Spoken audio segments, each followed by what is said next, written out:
നമസ്കാരം. പ്ലീഡർ നിയമനത്തിലും സർക്കാരിന്റെ U turn.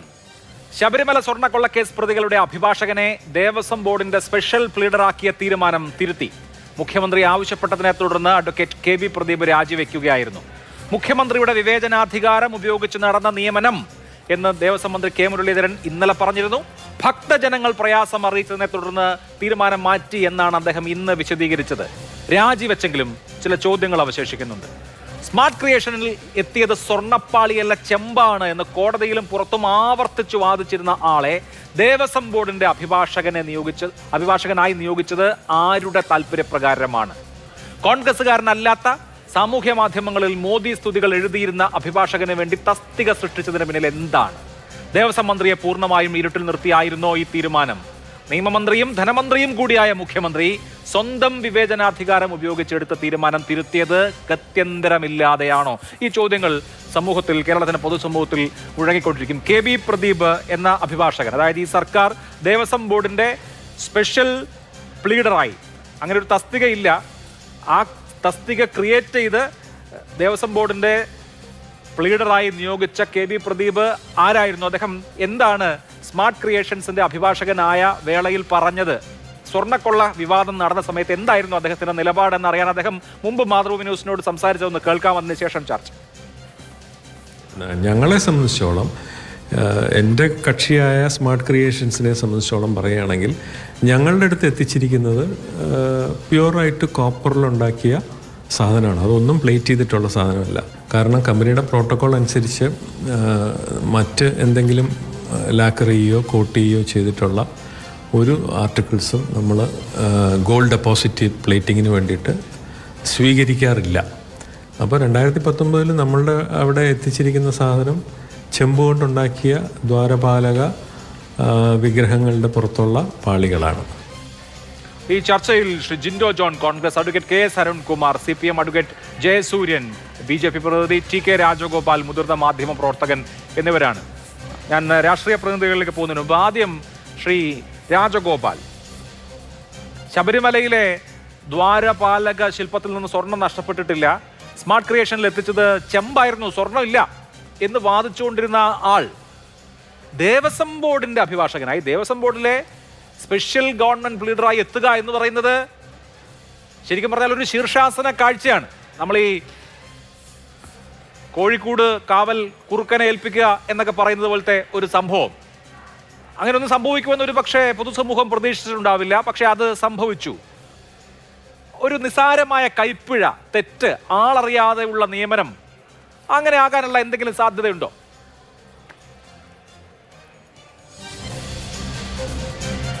പക്ഷേ നിങ്ങളിന്ന് കൊടുത്തിരിക്കുന്ന തലക്കെട്ട് തന്നെ എനിക്ക് ഇഷ്ടപ്പെട്ടു. ചെമ്പാകുമായിരുന്നു സത്യം എന്നുള്ളത്. അത് സത്യമാണ്. ചെമ്പാകുമായിരുന്നു. ചെമ്പാക്കാനുള്ള ശ്രമം ആരൊക്കെയോ അതിനകത്ത് നടത്തിയിരുന്നു. പക്ഷേ വളരെ പെട്ടെന്ന് ചെമ്പ് തെളിഞ്ഞു.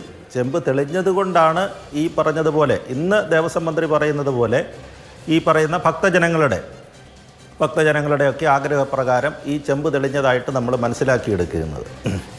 ഇത് അഭിലാഷ് പറഞ്ഞതുപോലെ പെട്ടെന്നൊന്നും എടുത്തൊരു തീരുമാനമല്ലിത്. ഇതിനകത്തിൽ വളരെ കൃത്യമായ ആലോചനയോട് എടുത്ത തീരുമാനം തന്നെയാണ്. ഈ പറയുന്ന സ്മാർട്ട് ക്രിയേഷൻസിന്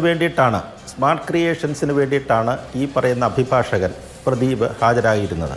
ആദ്യഘട്ട SIT അന്വേഷണത്തിന് മുമ്പ് ഹാജരായിരുന്നത് അവർക്ക് വേണ്ടിയിട്ടാണ് ഹാജരായിരുന്നത്. അപ്പോൾ അദ്ദേഹം പ്രകടിപ്പിച്ച 2019 ഈ പാളികൾ അവിടെ കൊണ്ടുവരുന്ന സമയത്ത് അദ്ദേഹം പ്രകടിപ്പിച്ച അഭിപ്രായമാണ് നിങ്ങളിപ്പോൾ പറഞ്ഞത്.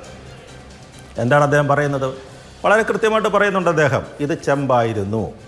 ഇവിടെ സ്മാർട്ട് ക്രിയേഷൻസിൽ ഞങ്ങളുടെ സ്ഥാപനത്തിൽ കൊണ്ടുവരുന്നത് ചെമ്പ് പാളികളായിരുന്നു എന്ന് വളരെ കൃത്യമായിട്ടല്ലേ അദ്ദേഹം പറയുന്നത്. അതേപോലെ തന്നെ അങ്ങനെ നേരത്തെ പൂശിയ ഒരു പാളിയിൽ ഇത് പൂശുന്നതിനായിട്ട് ഞങ്ങൾക്ക് വൈദഗ്ധ്യവുമില്ല. ഞങ്ങളെന്ന് തന്നെയാണ് അദ്ദേഹം പറഞ്ഞുകൊണ്ടിരിക്കുന്നത്. അപ്പോൾ ഒരു കമ്പനിയുടെ വക്കാലത്തെടുത്തൊരു വക്കീലല്ലേ അങ്ങനെ പറയാൻ പറ്റുകയുള്ളൂ. അതായിരുന്നു അദ്ദേഹത്തിൻ്റെ നിലപാട്. SIT അന്വേഷണം വരെ ഉണ്ടായിരുന്ന നിലപാട്. ദേവസ്വം ബോർഡ് അധികാരിയുടെ നിലപാട് എന്തായിരുന്നു? ദേവസ്വം ബോർഡിൻ്റെ എല്ലാ ഉദ്യോഗസ്ഥരും ഇത് ആദ്യം എഴുതിയ കൂട്ടത്തിലുണ്ടെന്ന് പറയുന്ന ശ്രീ മുരാരി ബാബു അദ്ദേഹം ഇന്ന് അന്തരിച്ചിരിക്കുകയാണ്. ഞാനൊരു പ്രണാമം പറഞ്ഞിട്ട് ബാക്കി കാര്യങ്ങൾ പറയാം. മുരാരി ബാബു ഈ കേസിലെ രണ്ടാം പ്രതിയാണ്. രണ്ടാം പ്രതി മുതൽ ദേവസ്വം സെക്രട്ടറി ആയിരുന്ന S ജയശ്രീ വരെ എസ് ജയശ്രീ വരെ ഉള്ളവരുടെ കയ്യിൽ കൂടെ കടന്നുപോയ എല്ലാ ഫയലിലും ഇത് എഴുതിയിരിക്കുന്നത് ചെമ്പുപാളിയിൽ നിന്നാണ്. ആരുടെയെങ്കിലും ഒരു നോട്ടിനകത്തിൽ ഇത് 1999 വിജയ് മല്യ പൊതിഞ്ഞ സ്വർണത്തിൽ പൊതിഞ്ഞ പാളിയാണെന്ന് ഒരൊറ്റ നോട്ടിലുമില്ലത് ഇല്ല. അവസാനം ദേവസ്വം ബോർഡ് പ്രസിഡന്റുമാരുടെ അവസ്ഥയിലേക്ക് വരിക, അവരും എന്താണ് എഴുതി വച്ചിരിക്കുന്നത്?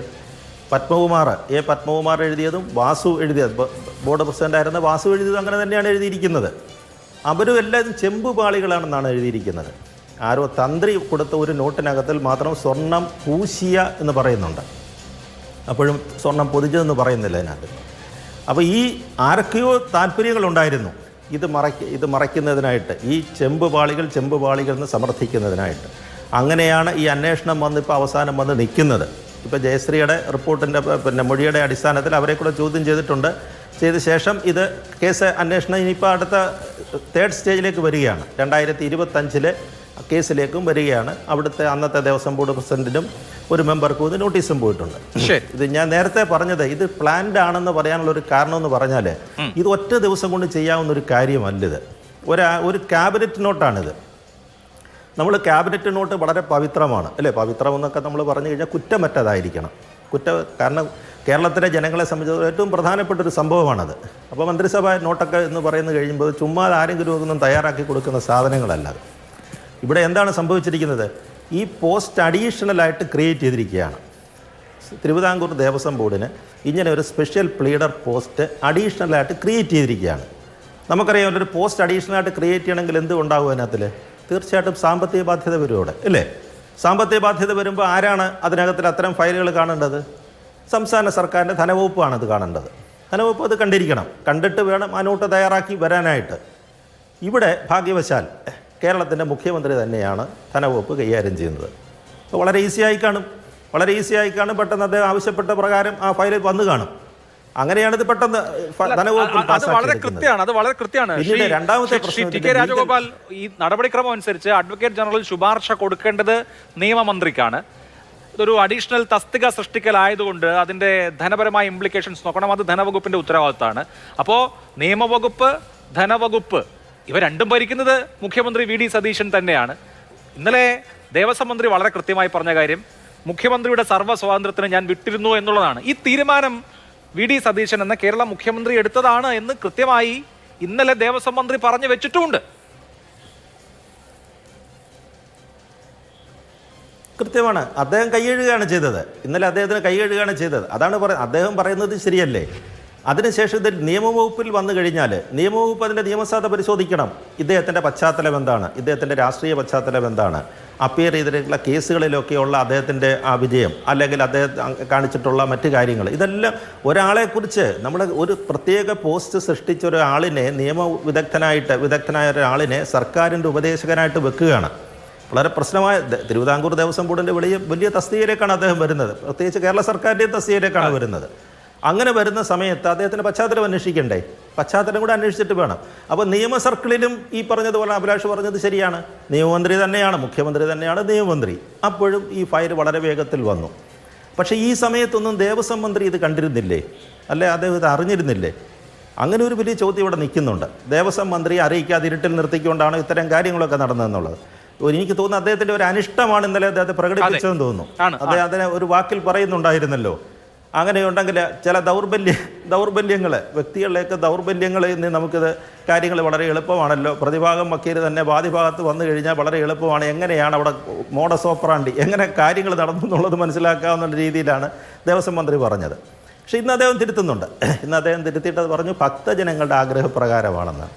അപ്പോൾ ഈ പറഞ്ഞതുപോലെ നേരത്തെയൊക്കെ ചില ചർച്ചകളിലൊക്കെ വന്നതുപോലെ വിക്കറ്റ് വീഴ്ച എന്നൊക്കെ പറഞ്ഞു കഴിഞ്ഞാൽ ആദ്യത്തെ വിക്കറ്റിനെ നമുക്ക് കുറച്ച് എക്സ്ക്യൂസൊക്കെ പറയാം. അറിവില്ലായ്മ കൊണ്ടാകാം, അല്ലെങ്കിൽ നോട്ടക്കുറവ് കൊണ്ടാണെന്നൊക്കെ പറയാം. ഇവിടെ നോട്ടക്കുറവല്ല. ഇവിടെ നല്ലപോലെ നോക്കിയിരിക്കുന്നു. നന്നായിട്ട് നോക്കിയ ശേഷം തന്നെയാണ് ഈ ഉത്തരവാദിത്തം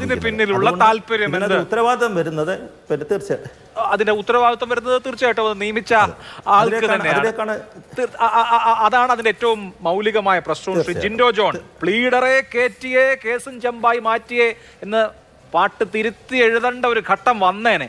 പക്ഷേ പൊതുസമൂഹം വളരെ ജാഗ്രതയോടുകൂടി ഇരുന്നത് കൊണ്ട് സർക്കാരിന് തീരുമാനം മാറ്റേണ്ടി വന്നു. സ്മാർട്ട് ക്രിയേഷൻസിന്റെ അഭിഭാഷകനെ ദേവസ്വം ബോർഡിന്റെ പ്ലീഡറായി നിയോഗിച്ചത് തിരുത്തേണ്ടിയും വന്നു.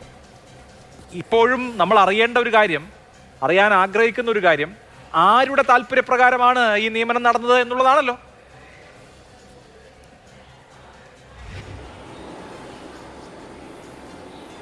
അഭിലാഷേ, തീർച്ചയായിട്ടും താങ്കൾ പറഞ്ഞതിൽ ഒരു കാര്യമുണ്ട്. ആ നിയമനത്തിൽ ഒരു ശരികേടുണ്ട്. പൊതുസമൂഹത്തിൻ്റെ മുമ്പിൽ ഈ സർക്കാരിന് തന്നിരിക്കുന്ന ജനപിന്തുണയിൽ വിശ്വാസ്യതക്കുറവുണ്ടാക്കുന്ന രീതിയിലുള്ള ഒരു നിയമനമാണ് നടന്നത്.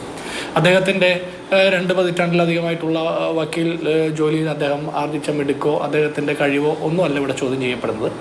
ശബരിമല സ്വർണ്ണക്കൊള്ളയുമായി ബന്ധപ്പെട്ട കേസിലെ ഒരു പ്രതിക്ക് വേണ്ടിയിട്ട് ഹാജരായ ഒരു വക്കീൽ, അദ്ദേഹം ആ കൊള്ള പുറത്തു വന്നതിന് ശേഷം, ആ കേസ് രജിസ്റ്റർ ചെയ്യപ്പെട്ടതിന് ശേഷം വാദിച്ചിട്ടൊന്നുമില്ല എങ്കിൽ പോലും പൊതുസമൂഹത്തിൻ്റെ മുമ്പിൽ ഒരു വിശ്വാസ്യത നഷ്ടം വരുന്ന ഒരു കാര്യമാണ്. അദ്ദേഹത്തെ ദേവസ്വത്തിൻ്റെ സ്പെഷ്യൽ പ്ലീഡറായിട്ട് നിയമിക്കുമ്പോൾ വേണ്ടത്ര പരിശോധന അല്ലെങ്കിൽ ജാഗ്രത എന്നുള്ള വാക്ക് ഉപയോഗിക്കാനായിട്ട് എനിക്ക് അത്ര താല്പര്യമില്ല. ശ്രദ്ധക്കുറവ് സംഭവിച്ചിട്ടുണ്ട്. ജാഗ്രതക്കുറവ് 10 വർഷമായിട്ട് കേട്ടാണല്ലോ ഇപ്പോൾ നമ്മൾ അധികാരം കിട്ടുന്നത്. അപ്പോൾ ഞാൻ ആ വാക്ക് പറയുന്നതിനോട് എനിക്ക് അത്ര യോജിപ്പില്ല.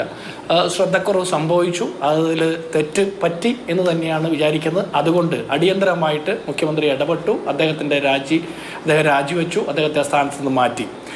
തീർച്ചയായിട്ടും ഇത്തരം നിയമനങ്ങൾ നടത്തുമ്പോൾ ശ്രദ്ധിക്കേണ്ടതാണ്. ആ ശ്രദ്ധക്കുറവ് സംഭവിച്ചു, ആ വീഴ്ച സമ്മതിച്ചു, അദ്ദേഹത്തെ ആ സ്ഥാനത്ത് നിന്ന് മാറ്റി. ഞാൻ അപ്പോഴും ഇത്തരം കുറവുകളൊക്കെ സംഭവിച്ചപ്പോൾ തന്നെ അത് തിരുത്താൻ കാണിക്കുന്ന ഒരു വലിയ താല്പര്യമുണ്ട്.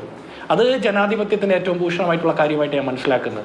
സ്വാഭാവികമായിട്ടും സാധാരണക്കാരുടെ പ്രതിനിധിയായിട്ടുള്ള ജനപ്രതിനിധികൾ അവർ തന്നെ മന്ത്രിമാരും മുഖ്യമന്ത്രിയും ക്യാബിനറ്റും ഒക്കെയായി വരുമ്പോൾ സ്വാഭാവികമായിട്ടും പലതരത്തിലുള്ള ഫീഡ്ബാക്കുകളുടെ പുറത്താണ് ഓരോ നിയമനങ്ങളും വരുന്നത്. ഓരോന്നും ഇഴകേറി പരിശോധിക്കാൻ മന്ത്രിമാർക്കോ ഒന്നും സാധിച്ചെന്ന് വരില്ല.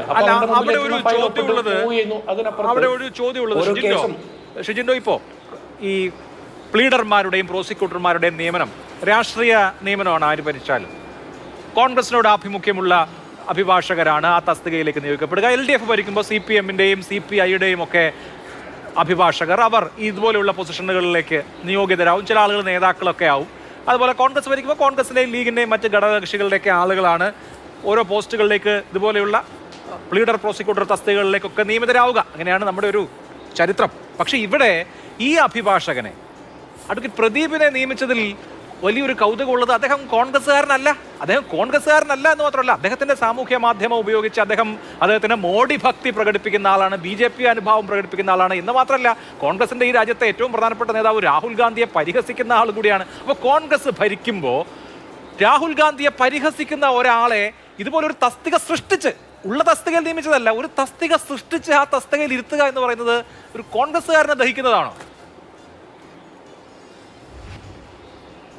തീർച്ചയായിട്ടും അല്ല അഭിലാഷേ. മറിച്ചൊരു അഭിപ്രായം താങ്കൾ പ്രതീക്ഷിക്കുന്നുണ്ടെങ്കിൽ തെറ്റി. ഒരു തരത്തിലും കോൺഗ്രസ്സുകാർക്ക് യോജിക്കാൻ പറ്റുന്ന ഒരു കാര്യമല്ല. അദ്ദേഹത്തിന് വ്യക്തിപരമായിട്ട് അദ്ദേഹത്തിൻ്റെ രാഷ്ട്രീയം പറയാം, അദ്ദേഹത്തിൻ്റെ രാഷ്ട്രീയത്തിന് വേണ്ടിയിട്ട് അദ്ദേഹം സംസാരിക്കാം, പ്രചരണം നടത്താം, മോദിയോട് ഭക്തി കാണിക്കാം, ഇതൊക്കെ ചെയ്യാം. BJP-യോ മറ്റേതെങ്കിലും പാർട്ടിയാകാം, കുഴപ്പമൊന്നുമില്ല. പക്ഷെ അദ്ദേഹത്തിൻ്റെ നിയമനവുമായി ബന്ധപ്പെട്ട് ഒരു കുറവ് സംഭവിച്ചു എന്ന് ഞങ്ങൾ മനസ്സിലാക്കിയത് കൊണ്ടാണ് അത് തിരുത്തിയത്. അതിനപ്പുറം അതിൽ കൂടുതലായിട്ട് പറയാൻ ആഗ്രഹിക്കുന്നില്ല. അത്രയേ ഉള്ളൂ. ശരി, അപ്പോഴും അക്കാര്യത്തിൽ എങ്ങനെയാണ് നിയമനം നടത്തുന്നത് പ്രശ്നമുണ്ട്. എന്തായാലും താങ്കളുടെ ആ പരിമിതി ഞാൻ മനസ്സിലാക്കുന്നു. അതേസമയം തന്നെ ഇത് തെറ്റായിരുന്നു, ഇത് സംഭവിക്കാൻ പാടില്ലാത്തതായിരുന്നു എന്നും പറഞ്ഞത് ഒരു ആർജവമുള്ള നിലപാടാണ്, അതിനെ അംഗീകരിക്കുകയും ചെയ്യുന്നു. പക്ഷേ KS അരുൺകുമാർ, ഇപ്പോൾ താങ്കളും ഈ നിയമപരമായ പദവികളിൽ ഇരുന്നിട്ടുള്ള ആളാണല്ലോ. സ്വാഭാവികമായിട്ടും താങ്കളുടെ പാർട്ടി താങ്കളെ നോമിനേറ്റ് ചെയ്യുമ്പോൾ അങ്ങനെയുള്ള പദവികളുണ്ടാകും. മറ്റ് പാർട്ടി പ്രവർത്തകർക്കും നിയമജ്ഞരായിട്ടുള്ള പാർട്ടിയുടെ ആളുകൾക്കൊക്കെ വിവിധ പാർട്ടികളിൽ അങ്ങനെയുള്ള പദവി ലഭിക്കാറുണ്ട്. ഇവിടെ ഇപ്പോൾ ഈ വ്യക്തി അഡ്വക്കേറ്റ് KB പ്രദീപ് എങ്ങനെ നിയമിക്കപ്പെട്ടു എന്നുള്ളത് പലർക്കും കൗതുകമാണ്. കോൺഗ്രസിന്റെ അഭിഭാഷക സംഘടന ഒരു പത്രക്കുറിപ്പല്ല, അവർ ഒരു പരാതി കൊടുത്തിട്ടുണ്ട്. അതായത് ഞങ്ങളുടെ പാർട്ടിക്കാരെ, കോൺഗ്രസ്സുകാരായ അഭിഭാഷകരെ ഇത്തരം പദവികളിലേക്ക് പരിഗണിക്കുന്നില്ല എന്ന് പറഞ്ഞൊരു നിവേദനം KPC പ്രസിഡന്റിനും മുഖ്യമന്ത്രിക്കൊക്കെ കൊടുത്തത്. അതിന്റെ കോപ്പി ഇപ്പോൾ എൻ്റെ വാട്സാപ്പിൽ ലഭ്യമായിട്ടുണ്ട്. എന്താണ് ഈ സംഭവിക്കുന്നത്? എങ്ങനെ ഈ നിയമനം നടന്നു എന്ന് മനസ്സിലാക്കണം.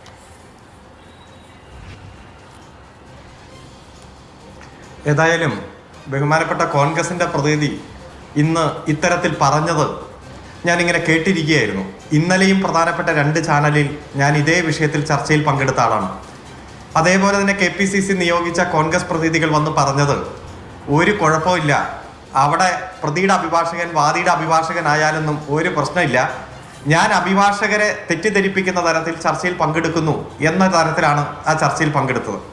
ഏതായാലും ഈ സംഭവം പുറത്തു വന്ന് 24 മണിക്കൂറിനുള്ളിൽ KPCCക്ക് തിരുത്തേണ്ടി വന്നു, ഗവൺമെന്റിന് തിരുത്തേണ്ടി വന്നു എന്നുള്ളത് ഏതായാലും ശക്തമായിട്ടുള്ള പ്രതിഷേധം ജനങ്ങളുടെ ഭാഗത്തുനിന്ന് ആശങ്കയടക്കം ഉയർന്നു വന്നു എന്നതുകൊണ്ട് തന്നെയാണ്. 9ാം പ്രതിയായിട്ട് വന്ന സ്മാർട്ട് ക്രിയേഷൻസ് ഒരു കുറ്റവും ചെയ്തിട്ടില്ല. അമിത് ഭണ്ഡാരി ഒരു തെറ്റും ചെയ്തിട്ടില്ല. സ്വർണം ഉരുക്കിയെടുത്തിട്ടില്ല. ക്ലാഡഡ് സ്വർണം അല്ലെങ്കിൽ പ്ലേറ്റഡ് സ്വർണം ഞങ്ങൾ അങ്ങനെ ഏതെങ്കിലും ഒരു തവണ പൂശിയ സ്വർണത്തിൽ വീണ്ടും പൂശാറില്ല. പുതിയ ഉരുപ്പടി മാത്രമേ ഞങ്ങൾ സ്വീകരിക്കാറുള്ളൂ എന്ന് പറഞ്ഞ് ചാനലുകളിൽ അടക്കം വന്ന് ഡിഫെൻഡ് ചെയ്ത സ്മാർട്ട് ക്രിയേഷൻസിനെ ഡിഫെൻഡ് ചെയ്ത ഒരു അഭിഭാഷകനാണ് അദ്ദേഹം. വ്യക്തിപരമായി എനിക്ക് അദ്ദേഹത്തെ പരിചയമുണ്ട്. മികച്ച അഭിഭാഷകനാണ്. ഏറ്റവും നല്ല സൗഹൃദത്തിൽ ഇടപെടുന്ന ആളാണ്. ഈ പ്രൊഫഷനിൽ നല്ല വ്യക്തിത്വമുള്ള ക്രെഡിബിലിറ്റിയുള്ള അഭിഭാഷകൻ തന്നെയാണ്. അതിലൊന്നും എനിക്ക് സംശയമില്ല. പക്ഷെ 9ാം പ്രതിക്ക് വേണ്ടി രാജ്യം ഗൗരവത്തോടെ കണ്ട ഒരു കേസിൽ എൻ്റെ പ്രതിയാണ് ശരി, എൻ്റെ പ്രതി ഒരു കുറ്റം ചെയ്തിട്ടില്ല എന്ന് പറഞ്ഞയാൾ ദേവസ്വം സ്പെഷ്യൽ ഗവൺമെന്റ് പീഡറായിട്ട് വരുന്നു. അത്തരത്തിലൊരു തസ്തിക ഉണ്ടായിരുന്നില്ല. ആ തസ്തിക പ്രത്യേകം സൃഷ്ടിക്കുന്നു. ദേവസ്വം കേസുകൾ കൈകാര്യം ചെയ്യുന്ന ബെഞ്ചിൽ നോർമലായിട്ട് വരുന്ന അഭിഭാഷകൻ ആരാണോ, ഗവൺമെന്റ് അഭിഭാഷകൻ ആരാണോ, അദ്ദേഹമാണ് ദേവസ്വത്തിന്റെ കേസ് കൈകാര്യം ചെയ്യാറ്. ദേവസ്വം ബോർഡിന് പ്രത്യേകം സ്റ്റാൻഡിംഗ് കൗൺസിലുകളുണ്ട്. ആ ഒരു ഘട്ടത്തിൽ ഒരു പ്രത്യേക തസ്തിക രൂപീകരിച്ച് ഇത്തരത്തിൽ ഒരു അഭിഭാഷകനെ സ്പെഷ്യൽ ഗവൺമെന്റ് പീഡറായിട്ട് നിയമിക്കുന്നു. ഇവിടെ ആദ്യം സൂചിപ്പിച്ചതുപോലെ അഡ്വക്കേറ്റ് ജനറലാണ് നിയമനവുമായി ബന്ധപ്പെട്ടുകൊണ്ടുള്ള ലിസ്റ്റ് തയ്യാറാക്കുന്നത്. അദ്ദേഹം അത് ഗവൺമെന്റിലേക്ക് അയക്കും. അത് നിയമ സെക്രട്ടറിക്കാണ് ആദ്യം കിട്ടുക. നിയമ സെക്രട്ടറി അത് നിയമമന്ത്രിക്ക് കൊടുക്കും. നിയമമന്ത്രിയുടെ ഓഫീസ് മുഖ്യമന്ത്രിക്ക് കൊടുക്കും. അത് മന്ത്രിസഭാ യോഗത്തിൽ വയ്ക്കും. ഇവിടെ നിയമമന്ത്രിയും മുഖ്യമന്ത്രിയും ഒരാളാണ്. മന്ത്രിസഭാ യോഗത്തിൽ വെച്ച് ചർച്ച ചെയ്യുമ്പോൾ എങ്ങനെയാണ് ഇത്തരത്തിലൊരു പുതിയ തസ്തിക സൃഷ്ടിക്കപ്പെട്ടത്, എങ്ങനെയാണ് ഇത്തരത്തിൽ പ്രതിയുടെ അഭിഭാഷകൻ വാദിയുടെ അഭിഭാഷകനായിട്ട് വരുന്നത് എന്ന ഗൗരവമായിട്ടുള്ള ചോദ്യം ഇന്നലെ പലതവണ ഞങ്ങൾ ചോദിക്കുമ്പോഴും ഞങ്ങളെ ആക്ഷേപിക്കുകയാണ് കോൺഗ്രസ് പ്രതിനിധികളടക്കം ചെയ്തത്. നമുക്കറിയാം, ഇവിടെ സണ്ണി ജോസഫിന്റെ അളിയനെ നിയമിച്ചപ്പോഴും അന്ന് ഞങ്ങൾ പറഞ്ഞു ഹണിമൂൺ കാലത്ത് ഇത്തരത്തിലുള്ള അളിയനെ കൊണ്ടുപോയത് ആ ചർച്ചയൊക്കെ വന്നപ്പോഴും ഞങ്ങളെ ആക്ഷേപിച്ചു. പിന്നീട് അത് രാജിവെച്ച് പോകേണ്ടി വന്നു. ഇപ്പോ എന്തൊക്കെയാണോ UDFന്റെ നേതാക്കന്മാർ, പ്രത്യേകിച്ച് VD സതീശൻ അടക്കം പല ഘട്ടത്തിലും സൂചിപ്പിച്ചത്, അതിന് ഘടകവിരുദ്ധമായിട്ട് പ്രവർത്തിക്കുന്ന ഒരു ഗവൺമെന്റിനെ ഒരു 25 ദിവസത്തിനുള്ളിൽ നമ്മൾ കാണുകയാണ്. പണ്ട് സൂചിപ്പിച്ചതുപോലെ ജീവിതം മുഴുവൻ കോൺഗ്രസിന് വേണ്ടി മാറ്റിവെച്ച കഴിഞ്ഞ 10 കൊല്ലം കോൺഗ്രസ് അഭിഭാഷക സംഘടനയ്ക്ക് വേണ്ടി ചോരയും നീരും നൽകിയ ശക്തമായിട്ടുള്ള പ്രതിപക്ഷമായിട്ട് പ്രവർത്തിച്ച അഭിഭാഷകരാരും ഞങ്ങൾക്ക് നിയമനം കിട്ടുന്നില്ല. എങ്ങനെയാണ് ഇത്തരത്തിൽ 80 ഗവൺമെന്റ് പീഡർമാർ വന്നത്, ഏത് റൂട്ടാണ് വന്നത് എന്നതിനെ കുറിച്ച് ഞങ്ങൾ ആരുമല്ല ആശങ്ക ഉന്നയിക്കുന്നത്. കോൺഗ്രസ് അഭിഭാഷക സംഘടനയുടെ പ്രവർത്തകരും സജീവ നേതാക്കന്മാരുമെല്ലാം പ്രതിഷേധവുമായിട്ട് രംഗത്ത് വരുന്ന ഒരു സാഹചര്യം നമ്മൾ കാണുകയാണ്. അതുകൊണ്ട് ഇതിനെല്ലാം മറുപടി പറയേണ്ടത് കോൺഗ്രസ് ആണ്, UDF ആണ്. നിയമമന്ത്രി ഒരു അഭിഭാഷകൻ തന്നെയാണ്. അതുകൊണ്ട് ഇത്തരം കാര്യങ്ങളിൽ ഗൗരവമായിട്ടുള്ള വീഴ്ച എന്തുകൊണ്ട് മുഖ്യമന്ത്രിക്കും നിയമമന്ത്രിക്കും വന്നു എന്നുള്ളതിന് കൃത്യമായിട്ടുള്ള മറുപടി പൊതുസമൂഹത്തിന് മുമ്പിൽ നൽകിയേ പറ്റൂ. ശരി, അത് സംഗതമായിട്ടുള്ള ഒരു കാര്യമാണ്. ശ്രീ അഡ്വക്കേറ്റ് ജയസൂര്യൻ, എങ്ങനെ കാണുന്നു BJP ഇതിനെ? PK കൃഷ്ണദാസ് നേരത്തെ മാധ്യമങ്ങളോട് സംസാരിച്ചപ്പോൾ ഞങ്ങൾ പറഞ്ഞില്ലേ CBI അന്വേഷിച്ചാലേ ഇത് ശരിയാവൂ, കേസ് അട്ടിമറിക്കാനാണ് ഇത് എന്നൊക്കെ പറയുന്നുണ്ടായിരുന്നു. ഈ അഭിഭാഷകന്റെ, ഈ ദേവസ്വം വകുപ്പിന്റെ സീനിയർ ഗവൺമെന്റ് ലീഡറായി നിയോഗിക്കപ്പെട്ട അഭിഭാഷകന്റെ രാഷ്ട്രീയം BJPയെ പിന്തുണയ്ക്കുന്ന രാഷ്ട്രീയമാണെന്നാണ് അദ്ദേഹത്തിന്റെ കുറിപ്പുകളിൽ നിന്ന് മനസ്സിലാക്കേണ്ടത്. എന്ന് പറഞ്ഞാൽ അദ്ദേഹം ആക്ടിവിസ്റ്റോ അല്ലെങ്കിൽ ഏതെങ്കിലും തരത്തിലുള്ള രാഷ്ട്രീയ പ്രവർത്തനം നടത്തുന്ന ആളോ ഒന്നും അല്ല എന്ന് തോന്നുന്നു. പക്ഷേ ആഭിമുഖ്യം, അനുഭാവം നിങ്ങളോടാണെന്ന് തോന്നുന്നു. എന്താണ് ഈ സംഭവിച്ചിട്ടുണ്ടാവുക? അല്ല, ഇവിടെ നമ്മൾ പ്രത്യേകം ശ്രദ്ധിക്കേണ്ട ഒരു കാര്യം, ഈ മന്ത്രിസഭാ അധികാരത്തിൽ വന്നിട്ട് 27ാമത്തെ ദിവസമാണിത്. അതിനിടയിൽ 2 പേരെയാണ് പിൻവലിക്കേണ്ടി വന്നത്, രാജിവെപ്പിക്കേണ്ടി വന്നത്. അത് രണ്ടും ഒന്ന് സ്വജനപക്ഷപാതം, അതായത് സണ്ണി ജോസഫ് എന്ന് പറയുന്ന മന്ത്രിയുടെ അളിയൻ സ്വജനപക്ഷപാതം. രണ്ടാമത്തേത് അഴിമതി, ശുദ്ധമായ അഴിമതി. അതായത് ഈ വിഷയങ്ങൾ ഇവിടെ വിശദീകരിച്ചത് കൊണ്ട് അദ്ദേഹത്തിൻ്റെ പശ്ചാത്തലം ഞാൻ പറയേണ്ട കാര്യമില്ല. അപ്പോൾ കുറ്റവാളിക്ക് വേണ്ടി ഹാജരായ അതേ അഭിഭാഷകൻ വാദിക്ക് വേണ്ടി, അതായത് സർക്കാരിന് വേണ്ടി ഹാജരാകുന്നു എന്ന് പറയുമ്പോൾ അതിൽ കൃത്യമായിട്ടുള്ള അഴിമതി ലക്ഷ്യമിട്ടുകൊണ്ട് കുറ്റവാളികളെ സംരക്ഷിക്കാൻ വേണ്ടി സർക്കാരും പഴയ സർക്കാരും, അതായത് ഇപ്പോഴത്തെ പ്രതിപക്ഷവും കൂടി ഒത്തുകളിക്കുന്നു എന്നുള്ളതിൻ്റെ വ്യക്തമായ തെളിവാണ് ഇത്. ഇതൊക്കെ അബദ്ധത്തിൽ സംഭവിക്കുന്ന കാര്യമല്ല. ചോദിച്ചിട്ടുണ്ട് നമ്മുടെ ദേവസ്വം മന്ത്രിയോട്. അപ്പോൾ ദേവസ്വം മന്ത്രി പറഞ്ഞു അത് മുഖ്യമന്ത്രിയുടെ തീരുമാനമാണ്. അത് കഴിഞ്ഞപ്പോൾ അദ്ദേഹം തിരുത്തി പറഞ്ഞു അത് ക്യാബിനറ്റിൻ്റെ തീരുമാനമാണ്, അതിലെനിക്കും കൂടി കൈയുണ്ട്. KPCC പ്രസിഡന്റും മന്ത്രിയുമായിട്ടുള്ള സണ്ണി ജോസഫ് എന്താ പറഞ്ഞത്? അദ്ദേഹം പറഞ്ഞത് ഗവൺമെൻറ്റിൻ്റെ കാര്യങ്ങളിൽ പാർട്ടി ഇടപെടാറില്ല. പാർട്ടി ഇത് അറിയേണ്ടതല്ലേ, പാർട്ടി ഇത് തിരുത്തേണ്ടതല്ലേ എന്ന് ചോദിച്ചപ്പോൾ അദ്ദേഹം കൊടുത്ത മറുപടിയാണ് ഗവൺമെൻറ്റിൻ്റെ കാര്യങ്ങളിൽ പാർട്ടി ഇടപെടാറില്ല എന്ന് പറഞ്ഞാൽ ഗവൺമെൻറ്റിന് നേതൃത്വം കൊടുക്കുന്ന കോൺഗ്രസ് പാർട്ടിക്ക് ഗവൺമെൻറ്റിൽ സ്വാധീനം നഷ്ടപ്പെട്ടിരിക്കുന്നു. കോൺഗ്രസ് പാർട്ടി അല്ല ഗവൺമെൻറ്റിനെ മുന്നോട്ട് കൊണ്ടുപോകുന്നത്. ഇതുപോലെയുള്ള മാഫിയകളും കള്ളക്കൂട്ടങ്ങളുമാണ് അവരുടെ കയ്യിൽ ഗവൺമെൻറ് പെട്ടിരിക്കുന്നു എന്നാണ് 27 ദിവസത്തിനുള്ളിൽ വന്ന രണ്ടാമത്തെ ഈ തിരുത്ത്. ഡോക്ടർ റീനയുമായി ബന്ധപ്പെട്ട ആരോഗ്യവകുപ്പിൽ മറ്റൊരു കാര്യം ഇത് സംഭവിക്കുന്നുണ്ട്. ഇനിയിപ്പോൾ അത് അടുത്ത ദിവസം സംഭവമായിട്ട് വരുമായിരിക്കാം. എന്തു തന്നെയാണെങ്കിലും ഗവൺമെൻറ്റിന് ദിശാബോധം നഷ്ടപ്പെട്ടിരിക്കുന്നു. ഗവൺമെൻറ് കോൺഗ്രസിൻ്റെ കയ്യിലല്ല. അതേപോലെ തന്നെ ക്യാബിനറ്റിൻ്റെ തീരുമാനങ്ങൾ എന്ന് പറയുന്നത് കൂട്ടുത്തരവാദിത്തത്തോടു കൂടിയല്ല.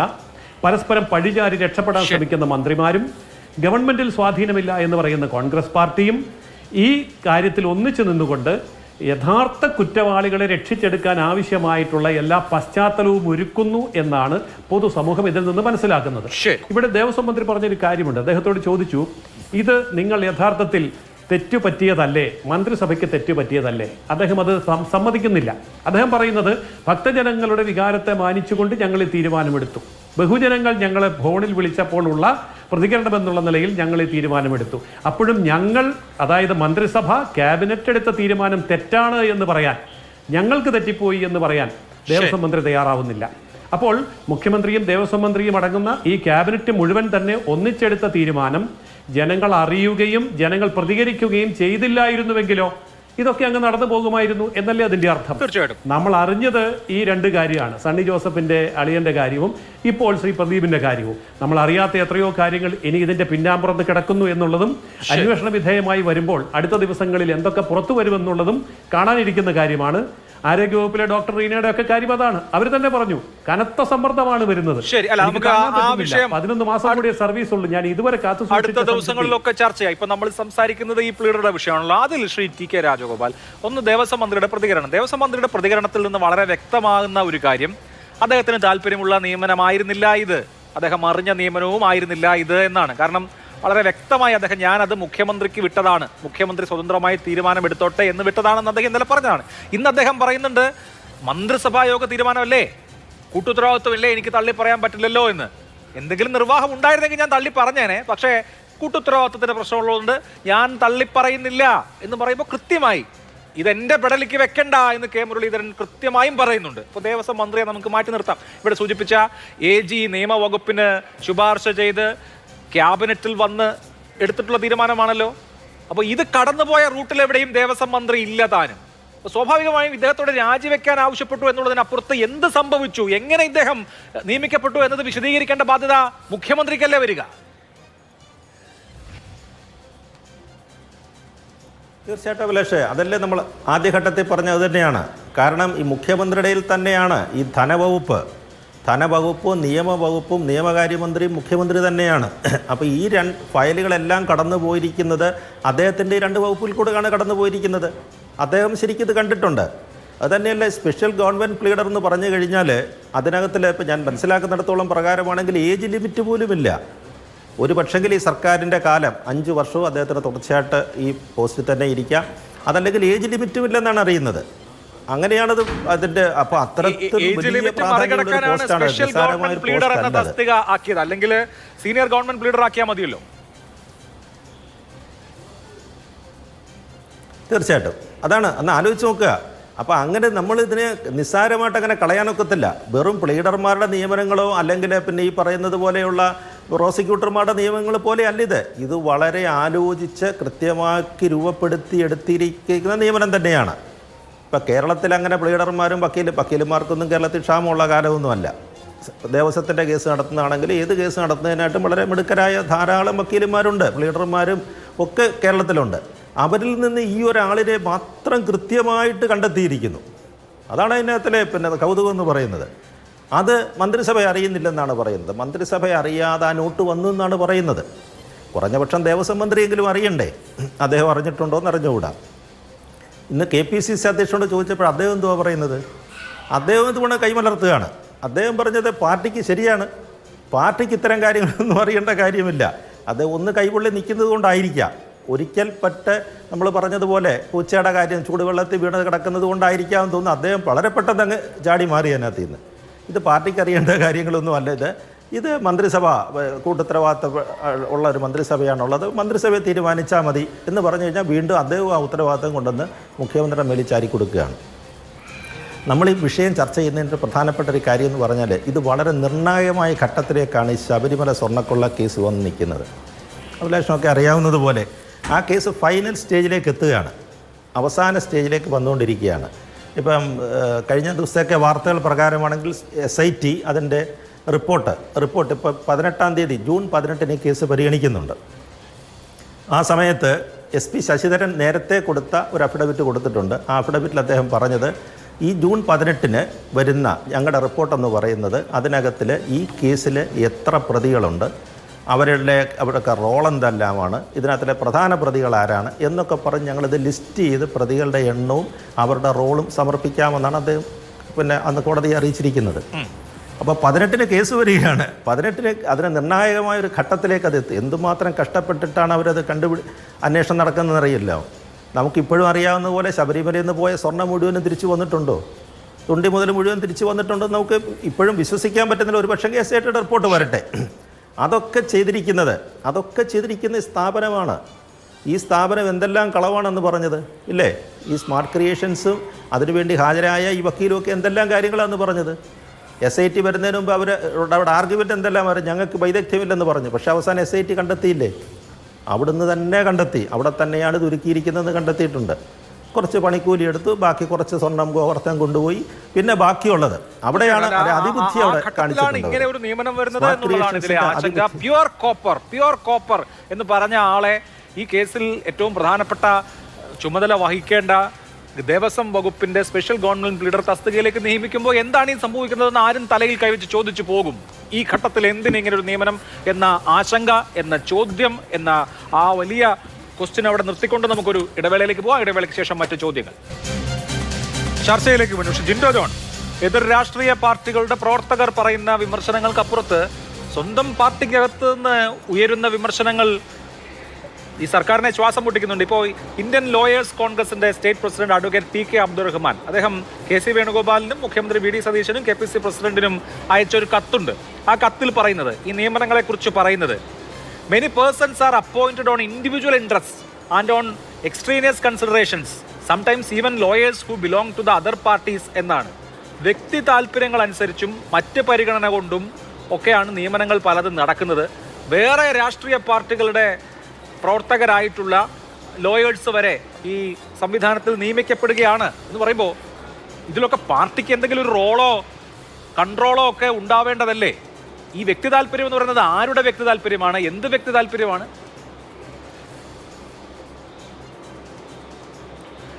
അല്ല, അത്തരം ആക്ഷേപം അഭിലാഷേ, അത്രയും ആക്ഷേപം ലോയേഴ്സ് കോൺഗ്രസിന് ഉണ്ടെങ്കിൽ അവർ ആ കാര്യം വ്യക്തമാക്കി പറയേണ്ടതാണ്. എന്തായാലും താങ്കൾ പറഞ്ഞ അറിവേ എനിക്കുള്ളൂ ആ കാര്യത്തിൽ. അവർ പാർട്ടി നേതൃത്വത്തിന് പരാതി കൊടുത്തിട്ടുണ്ട്, മുഖ്യമന്ത്രിക്ക് പരാതി കൊടുത്തിട്ടുണ്ടെങ്കിൽ അത് കാര്യം പരിശോധിക്കേണ്ടതാണ്. പരിശോധിച്ച നടപടിയും നിലപാടും എടുക്കുമെന്നാണ് ഞാൻ വിചാരിക്കുന്നത്. അതിനപ്പുറത്ത് ഞാൻ പറഞ്ഞല്ലോ കൃത്യമായിട്ട്, നമ്മൾ ചില കുറവുകൾ, ചില വീഴ്ചകൾ വരുമ്പോൾ അത് തിരുത്തുക, അതിനെ ന്യായീകരിച്ച് നാട്ടുകാരുടെ സാമാന്യ ബുദ്ധിയെ ചോദ്യം ചെയ്യുക എന്നുള്ള നിലപാട് വ്യക്തിപരമായി എനിക്കുമില്ല, ഈ പാർട്ടിക്കുമില്ല. അതുകൊണ്ടാണ് അക്കാര്യത്തിൽ ജനങ്ങളുടെ വിശ്വാസത്തിന് എന്തെങ്കിലും കുറവ് വരുന്ന രീതിയിൽ ഒരു സംശയത്തിന് ഇട നൽകുന്ന ഒരു കാര്യം വന്നിട്ടുണ്ടെങ്കിൽ അത് തിരുത്താനായിട്ട് സർക്കാർ തീരുമാനിച്ചത്. അതിൽ സർക്കാരിനെ ന്യായീകരിക്കുക എന്നുള്ളതിനേക്കാളപ്പുറം കോൺഗ്രസിൻ്റെ നിലപാട് പറയുക എന്നുള്ളതാണ്. അപ്പോൾ ന്യായീകരിക്കലല്ല, ഒരിക്കലും അങ്ങനെ വിചാരിക്കട്ടെ. ഇപ്പോൾ അരുൺകുമാർ പറഞ്ഞു താങ്കളുടെ നിലപാട് നന്നായിരുന്നു എന്നൊക്കെ എന്നെ അഭിസംബോധന ചെയ്തു. ഞാനത് പറയാൻ കാരണം ഞാൻ CPM അല്ലാത്തതും ഞാൻ കോൺഗ്രസ് ആയതുകൊണ്ടാണ്. നിങ്ങൾക്ക് സംഭവിച്ചത് 10 വർഷക്കാലം നിങ്ങൾ എന്ത് സംഭവിച്ചാലും ആ സർക്കാരിനെയും ആ പാർട്ടിയെയും സർക്കാരിനെ ന്യായീകരിക്കുക എന്നുള്ളത് പാർട്ടിയുടെ ചുമതലയായിട്ട് ഏറ്റെടുത്തതുകൊണ്ടാണ് നിങ്ങൾക്ക് അങ്ങനെ ഒരു വീഴ്ച പറ്റിയത്. അതിൻ്റെ പേരിൽ നമ്മൾ പലപ്പോഴും തർക്കിച്ചിട്ടുണ്ട്. ഇപ്പോൾ ഉദാഹരണത്തിന് ശബരിമലയാണല്ലോ നമ്മുടെ പ്രധാനപ്പെട്ട വിഷയം. ശബരിമല സ്വർണ്ണക്കൊള്ള കേസിൽ ജയിലിൽ കിടന്ന പത്മകുമാറിനെ ഇതുവരെ പാർട്ടിയിൽ നിന്ന് മാറ്റി നിർത്താൻ താല്പര്യപ്പെടാത്ത ഒരു പാർട്ടി ഇതുവരെ നടപടിയെടുത്തായിട്ട് എനിക്ക് അറിയില്ല. ഉണ്ടെങ്കിൽ താങ്കൾക്ക് തിരുത്താം. എന്തുകൊണ്ടാണ് അങ്ങനെ തുടരുന്നത്? പാർട്ടിയിലും ജയിലിലും ഒരേ സമയം തുടരുന്ന സാഹചര്യം ഉണ്ടായിരുന്നു. അങ്ങനെ ഒരു സാഹചര്യം കോൺഗ്രസിൽ ഉണ്ടാകില്ല. കോൺഗ്രസിൽ ഉണ്ടായാൽ ആരെങ്കിലും ഒക്കെ അഭിപ്രായം പറയാൻ അവശേഷിക്കും. ഇത് അഭിപ്രായം പറയാൻ പോലും ഒരാളും അവശേഷിക്കാത്ത രീതിയിൽ CPM തകർച്ചയിലേക്ക് പോകാൻ കാരണം അത്തരം ന്യായീകരിക്കലാണ്. അതുകൊണ്ട് ഞാൻ തുടക്കത്തിൽ പറഞ്ഞത്, കുറവുകൾ സംഭവിച്ചിട്ടുണ്ട്, വീഴ്ചകൾ സംഭവിച്ചു, ശ്രദ്ധക്കുറവ് സംഭവിച്ചു. അത് അറിഞ്ഞപ്പോൾ, അത് മനസ്സിലാക്കിയപ്പോൾ അപ്പോൾ തന്നെ തിരുത്തി. ജനങ്ങളുടെ സാമാന്യ ബുദ്ധിയെ ചോദ്യം ചെയ്യുന്ന രീതിയിലുള്ള ഒരു തരത്തിലുള്ള ന്യായീകരണവും ഇല്ല. തെറ്റ് പറ്റി എന്ന് തോന്നിയാൽ തിരുത്തുക എന്നുള്ളതാണ്. ഇവിടെ സ്വർണ്ണക്കൊള്ളക്കേസിലെ ഒരു വക്കീലായിരുന്നു, ഒരു കക്ഷിയുടെ വക്കീലായിരുന്നു എന്നുള്ളതിനേക്കാൾ അപ്പുറം അദ്ദേഹത്തിന് BJP അനുഭാവം കൂടി ഉണ്ടെങ്കിൽ അത് കുറച്ചുകൂടി ഗൗരവമുള്ള ഒരു കാര്യമാണ്. അപ്പോൾ അത്തരം കാര്യങ്ങൾ കൂടി പരിശോധിച്ചിട്ടായിരിക്കും അത്തരം തീരുമാനമെടുത്തത്. അപ്പോൾ ഞാൻ ഒരു കാര്യം പറയാം, ഇതിനു മുമ്പത്തെ ഗതാഗത മന്ത്രിയായിരുന്ന മനുഷ്യൻ ആന്റണി രാജു, അദ്ദേഹം ഒരു കോടതിയിലെ തൊണ്ടി മുതലായിരുന്ന ജെട്ടി കട്ടുമാറ്റിയ വിഷയത്തിൽ വിചാരണ നേരിടുന്ന കാലത്താണ് അദ്ദേഹത്തെ മന്ത്രിയാക്കുന്നത്. അത്തരം കാര്യങ്ങളൊന്നും ഒരു കാലത്തും ഉണ്ടായിക്കൂടാ എന്ന് കേരളത്തിലെ സാധാരണ മനുഷ്യർ തീരുമാനിച്ചത് കൊണ്ടാണ് VD സതീശൻ സർക്കാർ, UDF സർക്കാർ അധികാരത്തിൽ വരുന്നത്. അപ്പൊ അത്തരം എന്തെങ്കിലുമൊക്കെ വീഴ്ചകൾ, ശ്രദ്ധക്കുറവുകൾ സംഭവിച്ചിട്ടുണ്ടെങ്കിൽ മാധ്യമങ്ങളായ നിങ്ങൾക്കും പൊതുജനങ്ങൾക്കും CPM-നും ഞങ്ങളെ എതിർക്കുന്ന പ്രതിപക്ഷത്തിനും ഞങ്ങളെ തിരുത്താനായിട്ട് അത് ചൂണ്ടിക്കാണിക്കാം. ഞങ്ങൾ തിരുത്തിയിരിക്കും. ഒരു തരത്തിലും ന്യായീകരിക്കുന്ന ഒരു നിലപാടും ഉണ്ടാകില്ല എന്നുള്ളതാണ് സംഭവിച്ചു എന്നത് കൂടി പരിശോധിക്കണ്ടേ. ഇത് അബദ്ധത്തിൽ ആളെ അറിയാതെ എടുത്തിട്ടുള്ള ഒരു തീരുമാനം അല്ലല്ലോ. കാരണം ആളെ അറിയാതെ എടുക്കാൻ പറ്റില്ല. ഇത് ക്യാബിനറ്റ്, ഇത് സാധാരണ ഏതെങ്കിലും ഒരു സ്ഥാപനത്തിൽ ഒരാൾക്ക് ജോലി കൊടുക്കുന്നത് പോലെ ഒന്നുമല്ല, ക്യാബിനറ്റ് എടുത്തിട്ടുള്ള തീരുമാനമാണ്. അപ്പോൾ ക്യാബിനറ്റിലേക്ക് ഈ വിഷയം വരണം, ഒരു വെറ്റിംഗ് നടന്നിട്ടുണ്ടാവും, ബാക്ക്ഗ്രൗണ്ട് ചെക്ക് നടന്നിട്ടുണ്ടാവണം. സ്വാഭാവികമായിട്ടും ക്യാബിനറ്റ് വളരെ പ്രധാനപ്പെട്ട പൊളിറ്റിക്കൽ അപ്പോയിന്റ്മെന്റ്സ് തീരുമാനിക്കുമ്പോൾ അതിന് ആവശ്യമായ പരിശോധനകൾ നടത്തിയിട്ടാണല്ലോ അങ്ങനെ ചെയ്യുക. അതുകൊണ്ടാണ് എങ്ങനെ ഈ സംഘപരിവാർ പശ്ചാത്തലമുള്ള ഈ കേസിലെ സ്മാർട്ട് ക്രിയേഷൻസിന്റെ അഭിഭാഷകനായിരുന്നിട്ടുള്ള ആളെ ദേവസ്വം ബോർഡിലേക്ക് തന്നെ സ്പെസിഫിക് ആയിട്ട് അവിടേക്ക് തന്നെ നിയമിക്കുക എന്ന് വരുമ്പോൾ അത് വീഴ്ച, അബദ്ധം എന്നുള്ളതിനപ്പുറത്ത് എങ്ങനെ സംഭവിച്ചു എന്ന് പരിശോധിക്കേണ്ട വിഷയമായി മാറുന്നില്ലേ? തീർച്ചയായിട്ടും ആ ആരോപണവും ആ വിമർശനവും സ്വീകരിക്കുകയാണ്. അത് അത്തരത്തിലുള്ള പരിശോധനകൾ ഉണ്ടാകും. അത്തരത്തിലുള്ള പരിശോധനകൾക്ക് അനുസരിച്ചിട്ടുള്ള നടപടിയായിരിക്കും സ്വീകരിച്ചിട്ടുള്ളതെന്ന് ഞാൻ വിചാരിക്കുന്നു. അദ്ദേഹം എന്തായാലും ആ ചുമതലയില്ല. അദ്ദേഹം ഒരു ഫയൽ പോലും നോക്കുന്ന സാഹചര്യം ഉണ്ടായിട്ടില്ല. സർക്കാരിന് വേണ്ടിയിട്ടോ ദേവസ്വം ബോർഡിന് വേണ്ടിയിട്ടോ കോടതിയിൽ ഹാജരാകുന്ന സമയം പോലും അനുവദിച്ചിട്ടില്ല. മണിക്കൂറുകൾക്കകം 10 വർഷമെടുത്ത് ജനങ്ങൾ തിരുത്തുന്ന പോലെ നമ്മൾ കാത്തിരിക്കുകയല്ല. അത്തരത്തിലൊരു വിമർശനം വന്നു, അക്കാര്യത്തിലെ ഗൗരവം മനസ്സിലാക്കി അക്കാര്യത്തിൽ അടിയന്തരമായിട്ടുള്ള നടപടി സ്വീകരിച്ചു. ഇനി ഇതെങ്ങനെ സംഭവിച്ചു എന്ന് അത് പരിശോധിച്ച് വിലയിരുത്തി മേലിൽ പ്പെടാതിരിക്കാനുള്ള സാഹചര്യം കൂടി സർക്കാർ തീരുമാനിക്കും. അതിനുള്ള ആർജമുള്ള ആളാണ് കേരളത്തിന്റെ മുഖ്യമന്ത്രി, മന്ത്രിമാരെല്ലാവരും. അപ്പൊ അക്കാര്യത്തിൽ പരിശോധിച്ച് നടപടിക്രമങ്ങളുമായിട്ട് മുന്നോട്ട് പോകും എന്നുള്ളത് തന്നെയാണ് ഞങ്ങളുടെ പ്രതീക്ഷ. ശരി, ഷാരുൺ കുമാർ, ഇപ്പോൾ ഈ കാര്യത്തിൽ ഇന്നിപ്പോൾ പ്രതിപക്ഷം വലിയ ആരോപണമൊക്കെ ഉന്നയിച്ചു, കേസ് അട്ടിമറിക്കാനാണ് എന്നൊക്കെയുള്ള ആരോപണം ഉന്നയിച്ചു. പക്ഷെ അദ്ദേഹം ഇപ്പോൾ ആ പോസ്റ്റിലില്ല. ഞാൻ മനസ്സിലാക്കിയത് ഏതെങ്കിലുമൊക്കെ ഫയൽ ആക്സസ് ചെയ്യുന്ന ഒരു ഘട്ടത്തിലേക്ക് എത്തിയില്ല എന്നുള്ളതാണ്. അതിനു മുമ്പ് തന്നെ വാർത്ത വന്നു, സ്വാഭാവികമായിട്ടും ആ സ്ഥാനം നഷ്ടപ്പെടുകയും ചെയ്തു. കേസ് അട്ടിമറിക്കാൻ തക്കവണ്ണമുള്ള ഇടപെടൽ നടത്തിയിട്ടുണ്ട് ഈ പുതുതായി നിയമിതനായ, പിന്നീട് സ്ഥാനമൊഴിഞ്ഞ ആൾ എന്ന് പറയാൻ, അതിനെ സബ്സ്റ്റാൻഷിയേറ്റ് ചെയ്യാൻ എന്തെങ്കിലും കാര്യം നിങ്ങളുടെ കയ്യിലുണ്ടോ?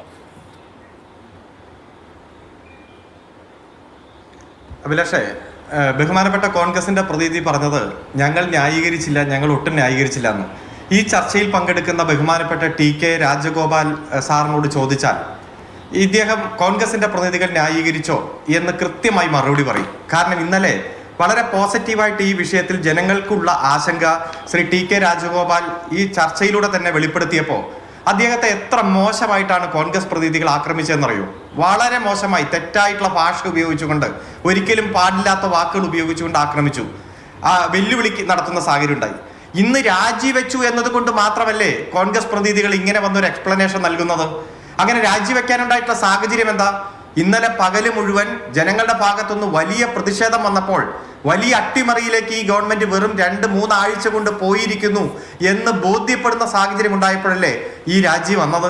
ഇനിയും ഞെട്ടിപ്പിക്കുന്ന വിവരം ഇതേ നീതിന്യായ പീഠവുമായി ബന്ധപ്പെട്ടും മറ്റു വകുപ്പുകളുമായി ബന്ധപ്പെട്ടുകൊണ്ടും പുറത്തു വരാൻ പോവുകയാണ്. സണ്ണി ജോസഫ് ഒരാഴ്ച നടത്തിയ വിശദീകരണം എന്താ? ഞാൻ എൻ്റെ ഡിപ്പാർട്ട്മെന്റിൽ തന്നെയല്ലേ, എൻ്റെ വകുപ്പിൽ തന്നെയല്ലേ ചെയ്തോളൂ, പുറത്തു കൊണ്ടുപോയി ചെയ്തില്ലല്ലോ എന്ന് പറഞ്ഞ് ന്യായീകരിച്ചൊക്കെ നമ്മൾ കണ്ടില്ലേ. ഇതിൽ 3 ആശങ്കകളുണ്ട്. ഒന്ന്, സെപ്റ്റംബർ മാസം 20-ാം തീയതിയായിരുന്നു ആഗോള അയ്യപ്പ സംഗമം. അതിന് 3 ദിവസം മുമ്പാണ് ഉണ്ണികൃഷ്ണൻ പോറ്റി ദ്വാരപാലക ശില്പവുമായി ബന്ധപ്പെട്ട് താങ്ങുപീഠം ഞാൻ കൊടുത്തത് നഷ്ടപ്പെട്ടിരിക്കുന്നു എന്ന് പറഞ്ഞത്. പിറ്റേ ദിവസം സെപ്റ്റംബർ 19-ന് ബഹുമാനപ്പെട്ട VD സതീശൻ കേരളത്തിന്റെ നിയമസഭയിൽ അടിയന്തര പ്രമേയം അവതരിപ്പിച്ചു. അതായത് പോറ്റി ഇത്തരത്തിലൊരു വെളിപ്പെടുത്തൽ നടത്തി, ഒരു ചാനലിൽ നടത്തിയ വെളിപ്പെടുത്തലിന്റെ പിറ്റേ ദിവസം കേരളത്തിന്റെ നിയമസഭയിൽ അടിയന്തര പ്രമേയം വരുന്നു. പിറ്റേ ദിവസം ആഗോള അയ്യപ്പ സംഗമം. 27-ാം തീയതി, സെപ്റ്റംബർ 27-ാം തീയതി തന്നെ പോറ്റിയുടെ പെങ്ങടെ വീട്ടിൽ നിന്ന് തന്നെ ഈ ദ്വാരപാലക ശില്പത്തിന്റെ താങ്ങുവിടം കണ്ടെടുത്തില്ലായിരുന്നുവെങ്കിൽ ആ കേസിന്റെ ആരോപണത്തിന്റെ സ്ഥിതി എന്താകുമായിരുന്നു? അതുകൊണ്ട് പോറ്റിക്ക് കൃത്യമായി കോൺഗ്രസുമായിട്ട് ബന്ധമുണ്ട്. VD സതീശൻ അടിയന്തര പ്രമേയം അവതരിപ്പിക്കാനുള്ള സാഹചര്യം വരെ ഒരു നാടകമാണ് എന്ന് ഞങ്ങൾ ഊഹിക്കുന്നു, ഞങ്ങൾ മനസ്സിലാക്കുന്നു. അതിനുശേഷം മുഖ്യമന്ത്രിയാകാൻ പോകുന്നതിന് മുമ്പ് മംഗലാപുരത്തേക്ക് യാത്ര നടത്തുന്നു. ഇതിൽ SIT ചോദ്യം ചെയ്ത പ്രധാനപ്പെട്ട ആ സാക്ഷി അടക്കമുള്ളവർ ആ യാത്രയിൽ അനുഗമിക്കുന്നു. അവിടെ പോയി എന്തിന് ആരായിട്ട് ചർച്ച നടത്തി എന്ന ചോദ്യത്തിന് അതെന്റെ വ്യക്തിപരമായിട്ടുള്ള യാത്ര, ചാർട്ടേഡ് ഫ്ലൈറ്റ് എങ്ങനെ എവിടെ ഒരു ഉത്തരവും കൊടുക്കുന്നില്ല. നമുക്കറിയാം പോറ്റിയുടെ ബന്ധം മുഴുവൻ കർണാടകത്തിലാണ്. അവിടെ അയ്യപ്പ ക്ഷേത്രവുമായി ബന്ധപ്പെട്ടുകൊണ്ട് ഉത്തരവാദിത്തപ്പെട്ട സ്ഥാനത്ത് ഇരുന്നതാണ്. സ്മാർട്ട് ക്രിയേഷൻസുമായി ബന്ധപ്പെട്ടുള്ള എല്ലാ ബന്ധവും കർണാടകവുമായി ബന്ധപ്പെട്ടുകൊണ്ടാണ്. ഇവിടെ ഗൂഢാലോചനയുടെ തുടക്കം ഈ മംഗലാപുരത്ത് നിന്ന് തന്നെ വീണ്ടും സജീവമായി എന്ന് ഞങ്ങൾ സംശയിക്കുന്നു. മൂന്നാമതായി, കുറ്റപത്രം സമർപ്പിക്കാൻ SITക്ക് കഴിയാത്തത് എന്തുകൊണ്ട്? ഒറ്റ കാരണമേ ഉള്ളൂ, തൊണ്ടി മുതൽ ബാക്കി കിട്ടാനുണ്ട്. സ്മാർട്ട് ക്രിയേഷൻസ് പറയുന്നു ഞങ്ങൾ ഇത്തരത്തിൽ സ്വർണം പൂശിയിട്ടില്ല, സ്വർണം അടത്തിയെടുത്തിട്ടില്ല, ഊറ്റിയിട്ടില്ല. പക്ഷേ SIT കണ്ടെത്തുന്നു ഇവർ തന്നെയാണ് സ്വർണം ഊറ്റിയെടുത്തത്. അതിന് പകരം കൊടുത്ത വ്യാജ സ്വർണമാണ്. യഥാർത്ഥത്തിലുള്ള അളവ് വ്യത്യാസം വന്നതെല്ലാം സ്മാർട്ട് ക്രിയേഷൻസിലാണ്. അതുകൊണ്ട് തൊണ്ടി മുതൽ കിട്ടേണ്ടത് സ്മാർട്ട് ക്രിയേഷൻസുമായി ബന്ധപ്പെട്ടുകൊണ്ട് തന്നെയാണ്. അതുകൊണ്ട് അവിടുത്തെ അഭിഭാഷകൻ വന്ന് ദേവസ്വത്തിന്റെ വക്കീലും ദേവസ്വം വകുപ്പിന്റെ വക്കീലായി മാറുന്നു. ദേവസ്വം വകുപ്പിന്റെ വാദം എന്താണ്? സ്വർണം നഷ്ടപ്പെട്ടിട്ടുണ്ട്, സ്വർണം പോയിട്ടുണ്ട്, ഈ പ്രതികളെല്ലാം കുറ്റക്കാരാണ്, പ്രതികളെല്ലാം തെറ്റ് ചെയ്തിട്ടുണ്ട് എന്ന രൂപത്തിൽ വാദിക്കുമ്പോൾ ഞങ്ങൾ ഒരിക്കലും ഇത് ചെയ്തിട്ടില്ലെന്നും ഞങ്ങൾ ഇത്തരത്തിലൊരു പൂശൽ നടത്തിയിട്ടില്ലെന്നും ചാനലുകളിൽ വരെ വന്നിരുന്നു വാദിച്ചയാൾ ഇപ്പുറത്തേക്ക് വരുന്ന ഒരു സാഹചര്യം. അതുകൊണ്ട് എങ്ങനെയാണ് ഇത്തരത്തിലൊരു അഭിഭാഷകൻ പ്രതിയുടെ സൈഡിൽ നിന്ന് വാദിയുടെ സൈഡായി മാറിയത് എന്നതിനെ കുറിച്ച് കൃത്യമായിട്ടുള്ള നിർവചനം കോൺഗ്രസ് നൽകണം, നിയമവകുപ്പ് നൽകണം. അഡ്വക്കേറ്റ് ജനറൽ കൊടുത്ത ലിസ്റ്റ് എങ്ങനെ ഈ പേര് ഉൾപ്പെട്ടു എന്ന് വരണം. ഒറ്റ കാര്യമേ ഉള്ളൂ, ഇദ്ദേഹം സമർത്ഥനായിട്ടുള്ള അഭിഭാഷകനാണ്. അദ്ദേഹത്തിന് സ്പെഷ്യൽ ഗവൺമെന്റ് പ്ലീഡർ ഫോർ ഫോറസ്റ്റോ ടാക്സോ GSTയോ മറ്റ് ഫിനാൻസോ ഏത് പദവി അലങ്കരിക്കാം.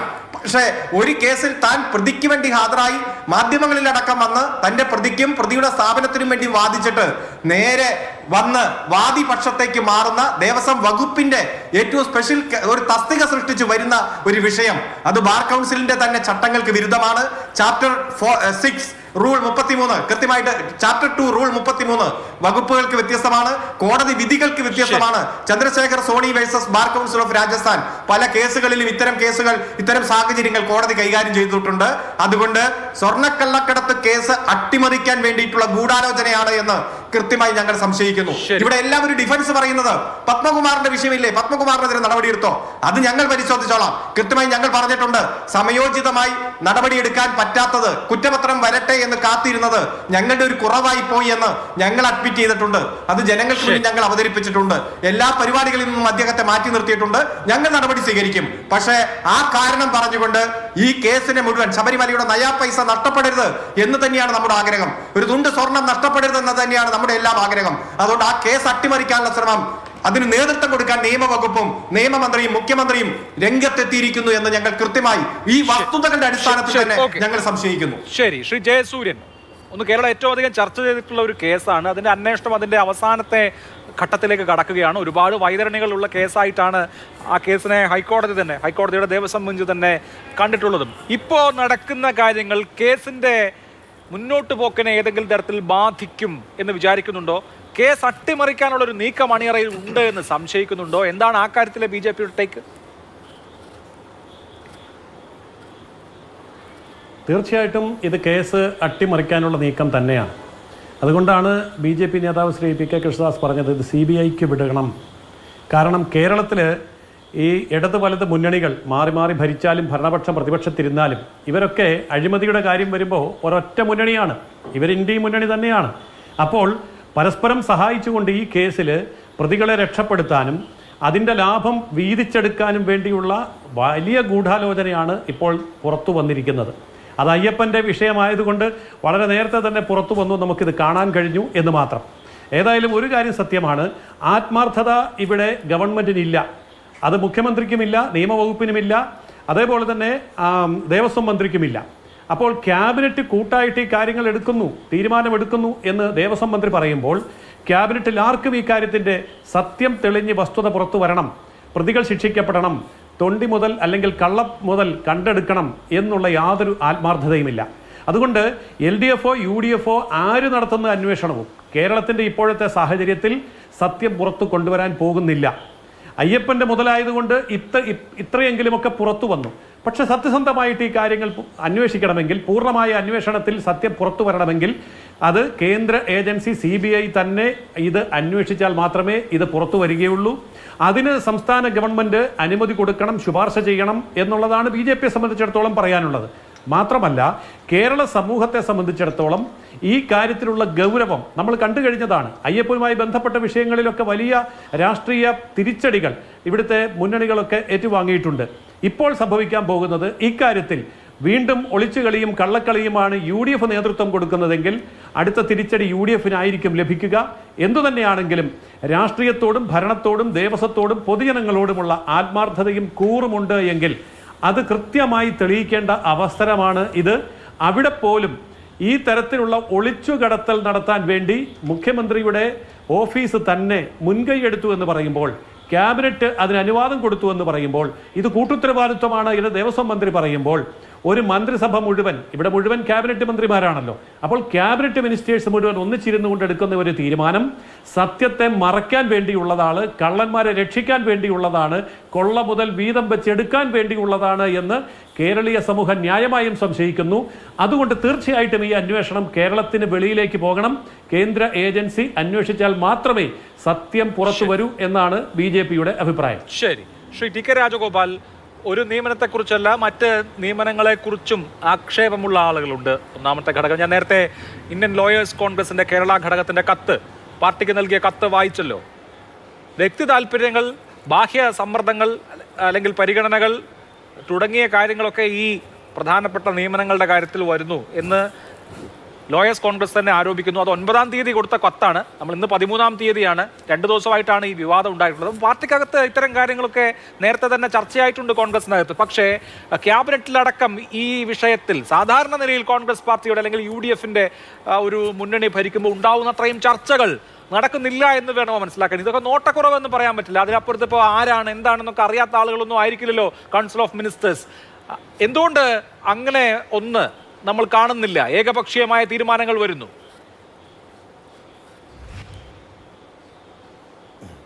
തീർച്ചയായിട്ടും ആ നോട്ടക്കുറവുണ്ടാകുന്നുകൊണ്ടല്ലേ ഈ 2 സംഭവങ്ങൾ, അടുത്തടുത്ത് 2 സംഭവങ്ങളല്ലേ വന്നിരിക്കുന്നത്. ഈ പറയുന്ന മിനിമം 26 ദിവസത്തിനിടയിൽ 2 സംഭവങ്ങളല്ലേ വന്നത്.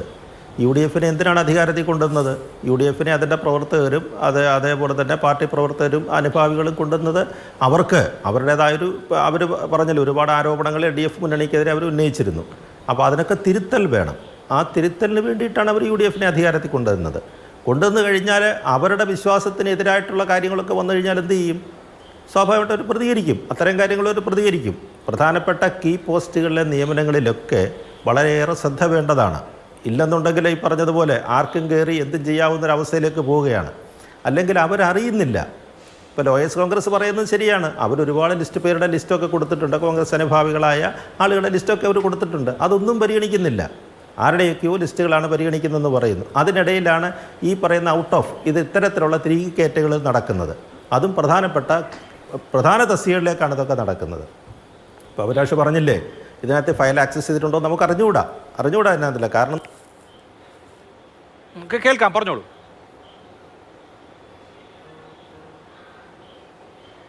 എനിക്ക് തോന്നുന്നു അദ്ദേഹത്തിൻ്റെ കണക്ഷനിൽ പ്രശ്നമുണ്ടെന്ന്. അത് ശരിയാക്കിയതിന് ശേഷം ഞാൻ അദ്ദേഹത്തിലേക്ക് വരാം. അങ്ങനെ ഫയൽ ആക്സസ് ചെയ്തിട്ടുണ്ട് എങ്കിൽ അത് ഗൗരവതരത്തിലുള്ള ചർച്ചകളിലേക്ക് നയിക്കും. എന്തായാലും അദ്ദേഹം അങ്ങനെ ഒരു ഏതെങ്കിലും തരത്തിലുള്ള ഉത്തരവാദിത്ത നിർവഹണത്തിലേക്ക് കടന്നിട്ടില്ല എന്നാണ് വരുന്ന റിപ്പോർട്ടോ അതല്ലെങ്കിൽ വരുന്ന വിശദീകരണം. എന്താണ് സംഭവിച്ചിട്ടുണ്ടാവുക തുടങ്ങിയ കാര്യങ്ങൾ ചർച്ച ചെയ്യാനേ ഇരിക്കുന്നതേ ഉള്ളൂ. എന്തായാലും കൂടുതൽ ഇത്തരം വിഷയങ്ങൾ വരികയാണ് എങ്കിൽ ഇത് കേവല നോട്ടക്കുറവ് മാത്രമായി പരിഗണിക്കാൻ കഴിയുമോ എന്ന പ്രശ്നമുണ്ട്. ശ്രീ ജിൻഡോ, പൊതുജനവികാരം വരുമ്പോൾ ആ വികാരം മനസ്സിലാക്കി തിരുത്തുക എന്ന് പറയുന്നത് ജനാധിപത്യപരമാണ്. താങ്കൾ നേരത്തെ അക്കാര്യം പറഞ്ഞത് ഞാൻ അംഗീകരിക്കുകയും ചെയ്തു. പക്ഷെ ഒരു സർക്കാരിനെ സംബന്ധിച്ച് ഇത് ഹണിമൂൺ പീരീഡാണ്. സർക്കാരിൻ്റെ ആദ്യത്തെ 6 മാസങ്ങൾ അങ്ങനെ വലിയ കൂരമ്പുകളൊന്നും ഏൽക്കാറില്ല. മാധ്യമങ്ങളും പൊതുസമൂഹവും പ്രതിപക്ഷവും ഒക്കെ ഒരു ഹണിമൂൺ പീരീഡ് വകവെച്ച് തരാറുണ്ട് സാധാരണ നിലയിൽ സർക്കാരുകളെ സംബന്ധിച്ച്. വളരെ രൂക്ഷമായ വിമർശനങ്ങൾ ഉന്നയിക്കേണ്ട സമയമായിട്ടില്ല ഇപ്പോൾ. പക്ഷേ ആവർത്തിച്ച് യൂട്ടേണുകൾ ഉണ്ടാവുന്നു, പൊതുസമൂഹത്തിൽ അസംതൃപ്തി ഉണ്ടാവുന്നു എന്നുള്ളത് ഗൗരവത്തോടു കൂടി കാണേണ്ട ഒന്നല്ലേ? തിരുത്തൽ എന്നുള്ളതിനപ്പുറത്ത് തിരുത്തേണ്ടി വരുന്ന തീരുമാനങ്ങൾ എങ്ങനെ ഉണ്ടാവുന്നു എന്നുള്ളതാണല്ലോ പ്രശ്നം.